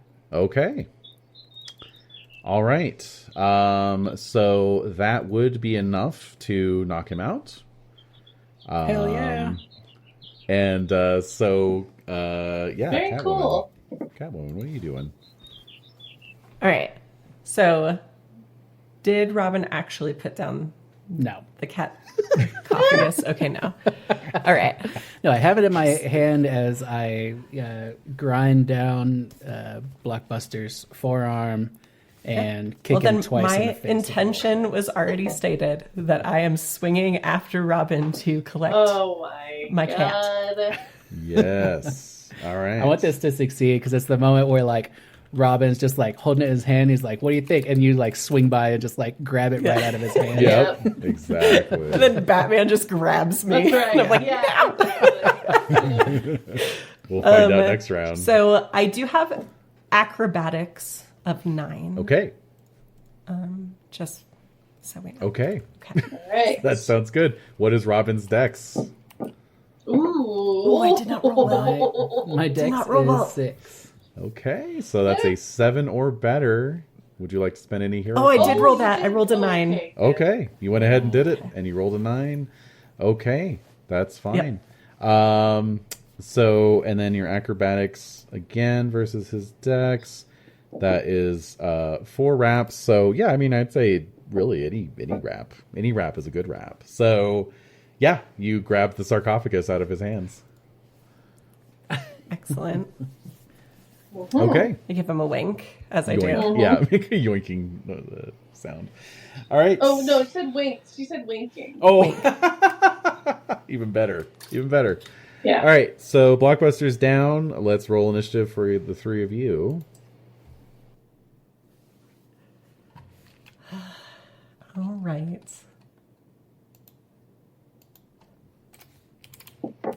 Oh, wow. Ooh. Ugh. I've been rolling well for initiative. If only mine's Catwoman 36. had rolled a little higher. Mhm. Could have won. I know, it. right? They rolled the same. Yeah, I know. Funny. Yeah, Oh, but your good, yeah. bonus is slightly better than mine. All right, Robin. Catwoman has just snatched the sarcophagus out of your hands. What do you want to do? I call out to Batman. Oh. You know, Yeah. like Batman, and like point to Catwoman. You're gonna narc. I'm gonna narc for sure, and then immediately start rollerblading towards her. Oh. And if she's swinging up in the air, Yeah. Yeah. I've got my batarang with rope, so I'm like prepared to, Oh. swing it up and catch something and like start following her out. Okay. Because assume looking at her trajectory and figuring out like where she's gonna exit. I assume she's just gonna blast out of there. Yeah, that's a fair assumption. Okay, so you're readying your batarang to chase after her, basically. Yes. Okay. Yes. Oh, by the way, with super speed, you add the APs of the power to calculating initiative when you perform any action. Yeah. Oh. What is my? That would have made it a 5? 26. So not enough, 26, sadly. okay, cool. Not enough, but still Yeah. pretty good. Yeah. Not bad. Okay, so Catwoman, what is your intention? Well, I have got my little artifact. I'm probably not paying attention to even thinking that Robin will be able to snatch it back from me because I'm too pleased with myself. So my goal is on my way out to swing back to pick up my whip and then hopefully get out of there. But that's it. I'm on the move. Okay. So Batman, what are you doing? Yeah. So I think what I want to do is I'm just Blockbuster's knocked out, right? Yes. Okay. So I see that, and then I also see, like, I can see through the front to the front main entrance, and I see the lights. I see the police lights from the cars pulling up to the museum because that was quite the. So I see that. I know he's knocked out. Yes. And I think I guess I want to like ensure that he's bound and not going to cause a problem or wake up, I guess, by the time the cops get here. Okay, so you're going to focus on just securing Blockbuster, basically. I guess. I don't want to, but I feel like I have to. He's caused a lot of because he's damage. Because he's huge. I'll take care of Catwoman. Yeah, right. So I'm going to. Yeah, right. So I'm gonna spend my time. I'm gonna spend my time, like binding his ankles again with something that's more secure and sturdy. Okay. And just focusing on that. Totally fine. Absolutely. Yeah. Okay. But the cops are here. Yeah. Oh, absolutely. I mean, there's probably been like a fucking, procession of cop cars that were sort of paralleling your chase this whole time, Oh, really? So, oh, yeah. Well, there's this massive blue whale sized dude rampaging through Gotham. So. Well, all right. Okay. True. This guy looks like he was drawn by Rob Liefeld, and anyway. Right. Well, if that were the case, then if the cops are already there, then I would follow. No, they're not already there. They're arriving. Following. They're coming on the scene. They're arriving. Got it. Yeah. All right, just doing the boring work. So, yep. Yeah, that's right. That's what Batman does. All right, so Catwoman, you are up next. So you're gathering up your rope and trying to get out of there. Yeah. And okay, and then we'll see if Robin can catch up to you. So I'm gonna say between gathering up the rope, or gathering up the whip, rather, you know, And he has swing super lining your speed way right out now, and being like- chased by somebody with super speed. Yeah. Let's give that a opposing value of 9. Let's do 9. Okay. Versus your dex. Unless you have acrobatics. Do you have 9. acrobatics? That. Okay. I do, but they're both 9 because Oh, it's a linked skill. So 9v9. It's an 11 or better. You can spend up to 4 hero points to make that a 7 or better. No. Ooh, I'm good. living dangerously. Because I already know, like, in her head, she's just so chuffed by getting this back. Like, she's not even paying attention Okay. to him right now. No. Like, yeah.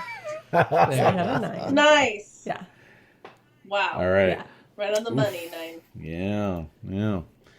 All right. So not good enough, sadly. And so we'll say grab your whip, but that's about it. And Well, I Okay. also, Yes. Batman is there. The Batman is there. And there's a minor, I know, but irrational attraction to Batman. So might want to stick around to be around Batman. oh yeah, that's true. That's true. I'm just saying. That's true. You are all bent over, tying someone up right now. And I'm like, ooh, dang. Oh, there's the Batman, all right. There's the Batman. Like, Take a picture to wiggling your left. little... Yeah. Wiggling. Your little butt. All right. Capes up over his head. So so that gives Robin a chance. He's in with a chance. You're in, baby. We'll see. Yeah, I'm just gonna swing over and grab that damn thing and try Taking to my stuff. make it to where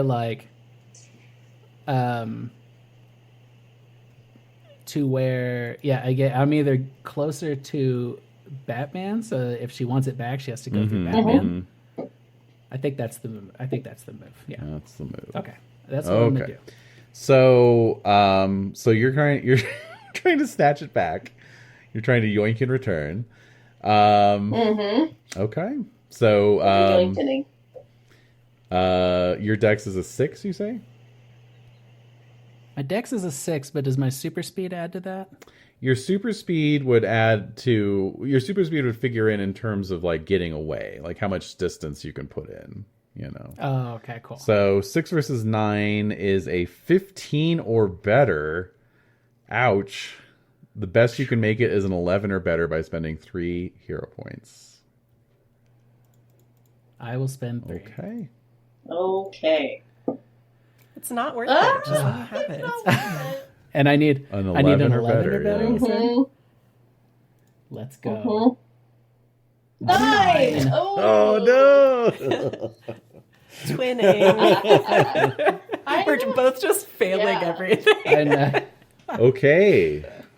And Batman's not even paying No. attention to us. I Just know, failing yeah. all over the place over here. Yeah. So let's see. Robin's basic initiative value is what? An 18? Plus An 18. 5 is a 23. If it includes plus 5. And Catwoman's basic is a 30. So it would actually be worthwhile to roll for initiative here. 30, yeah. Because Robin could theoretically beat Catwoman this time. So Okay. Robin's got a we effective go. initiative of 23. Are we all rolling initiative? Is that Just what you these two. We're going to find out Yeah, what that's what I happens thought. here. we You tied? You mean? tied? What the hell? 32 to This has never 32. happened before. What's going on? That's weird. That's so weird. Batman I know. finally looks over and yells at us. I know. Would you shut up? Down. Keep it down Yeah. over there. Yeah, exactly. All right. Yeah. So what's happening? Well, let me find out Does here. this delay things, or because I think I'm done tying up this guy's stinky feet, Stinky feet. because they reek. Well, yeah. Let me just check what happens on a Totally. tied initiative here. Whoops. Tied initiative. Imagine Blockbuster permanently smells like poop. Ugh. God. Yikes. Let's see here. Oh, technically, technically we're supposed to roll d10, add your initiative rating, and record the final total on a piece of scrap paper, according to the rules here. Ooh. Why? Digital That's scrap right. paper is being Okay. used. Yeah. If two characters' What? initiative totals are tied, a hero always takes precedence over a villain or minor character. If Dang it! That's if you. two heroes or villains or minor characters I'm are not a tied, hero. the character with the higher intelligence is considered to have won the struggle. Oh, interesting. So I am classified as a villain. Does that mean he automatically No, because wins? you're playing the character, so that makes her a hero. Okay. So whoever has the higher Yep. intelligence? Oh, What's I'm your so intelligence sorry. rating? 9. Oh, mine's 6. I'm Jesus. sorry. Aw. That's Boo. Street level smart. level. My God. Yeah. Okay. I don't know why. It makes no sense I to me, but I am. Let's not. We shan't argue. No. Yeah, School of Yeah, Hard Knocks. that's right. Top of right. the class.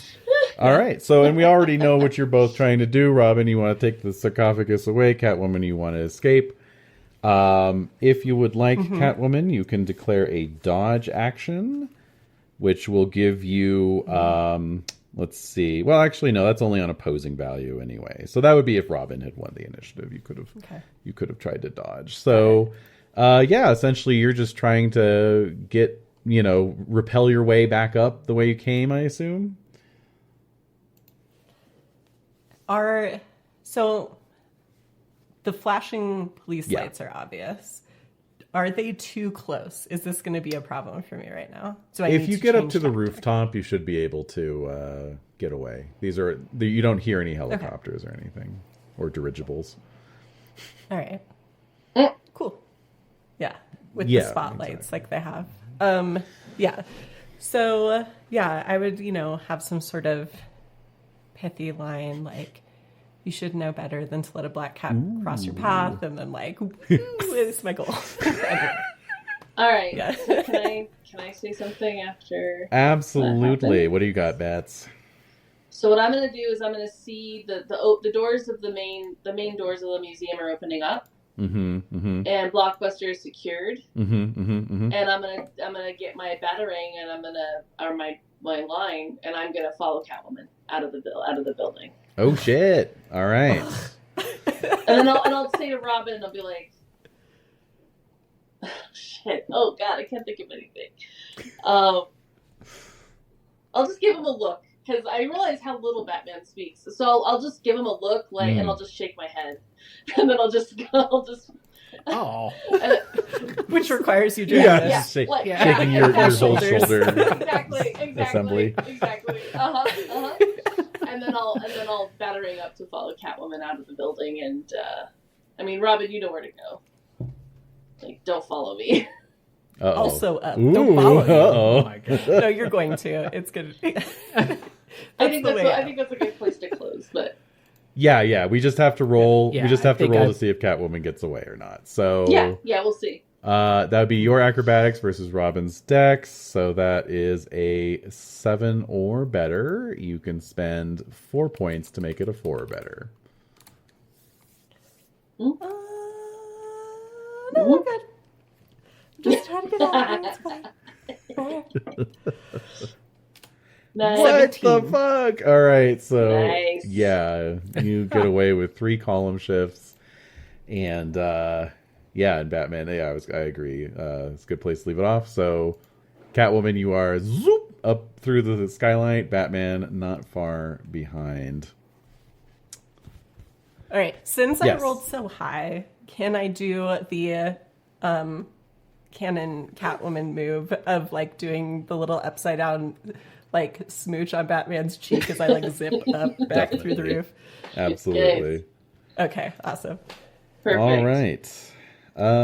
Okay, so I'm just gonna give y'all a little hero point. A little standard award for that one. Okay. Let's see here. So that's Well, what happens to Robin though?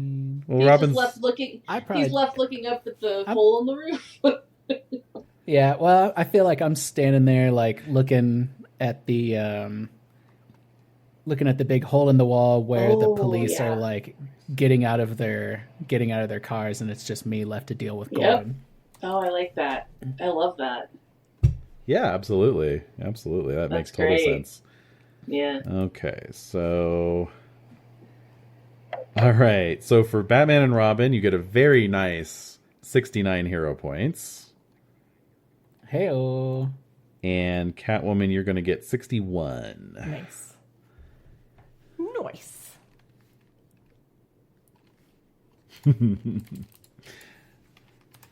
All right.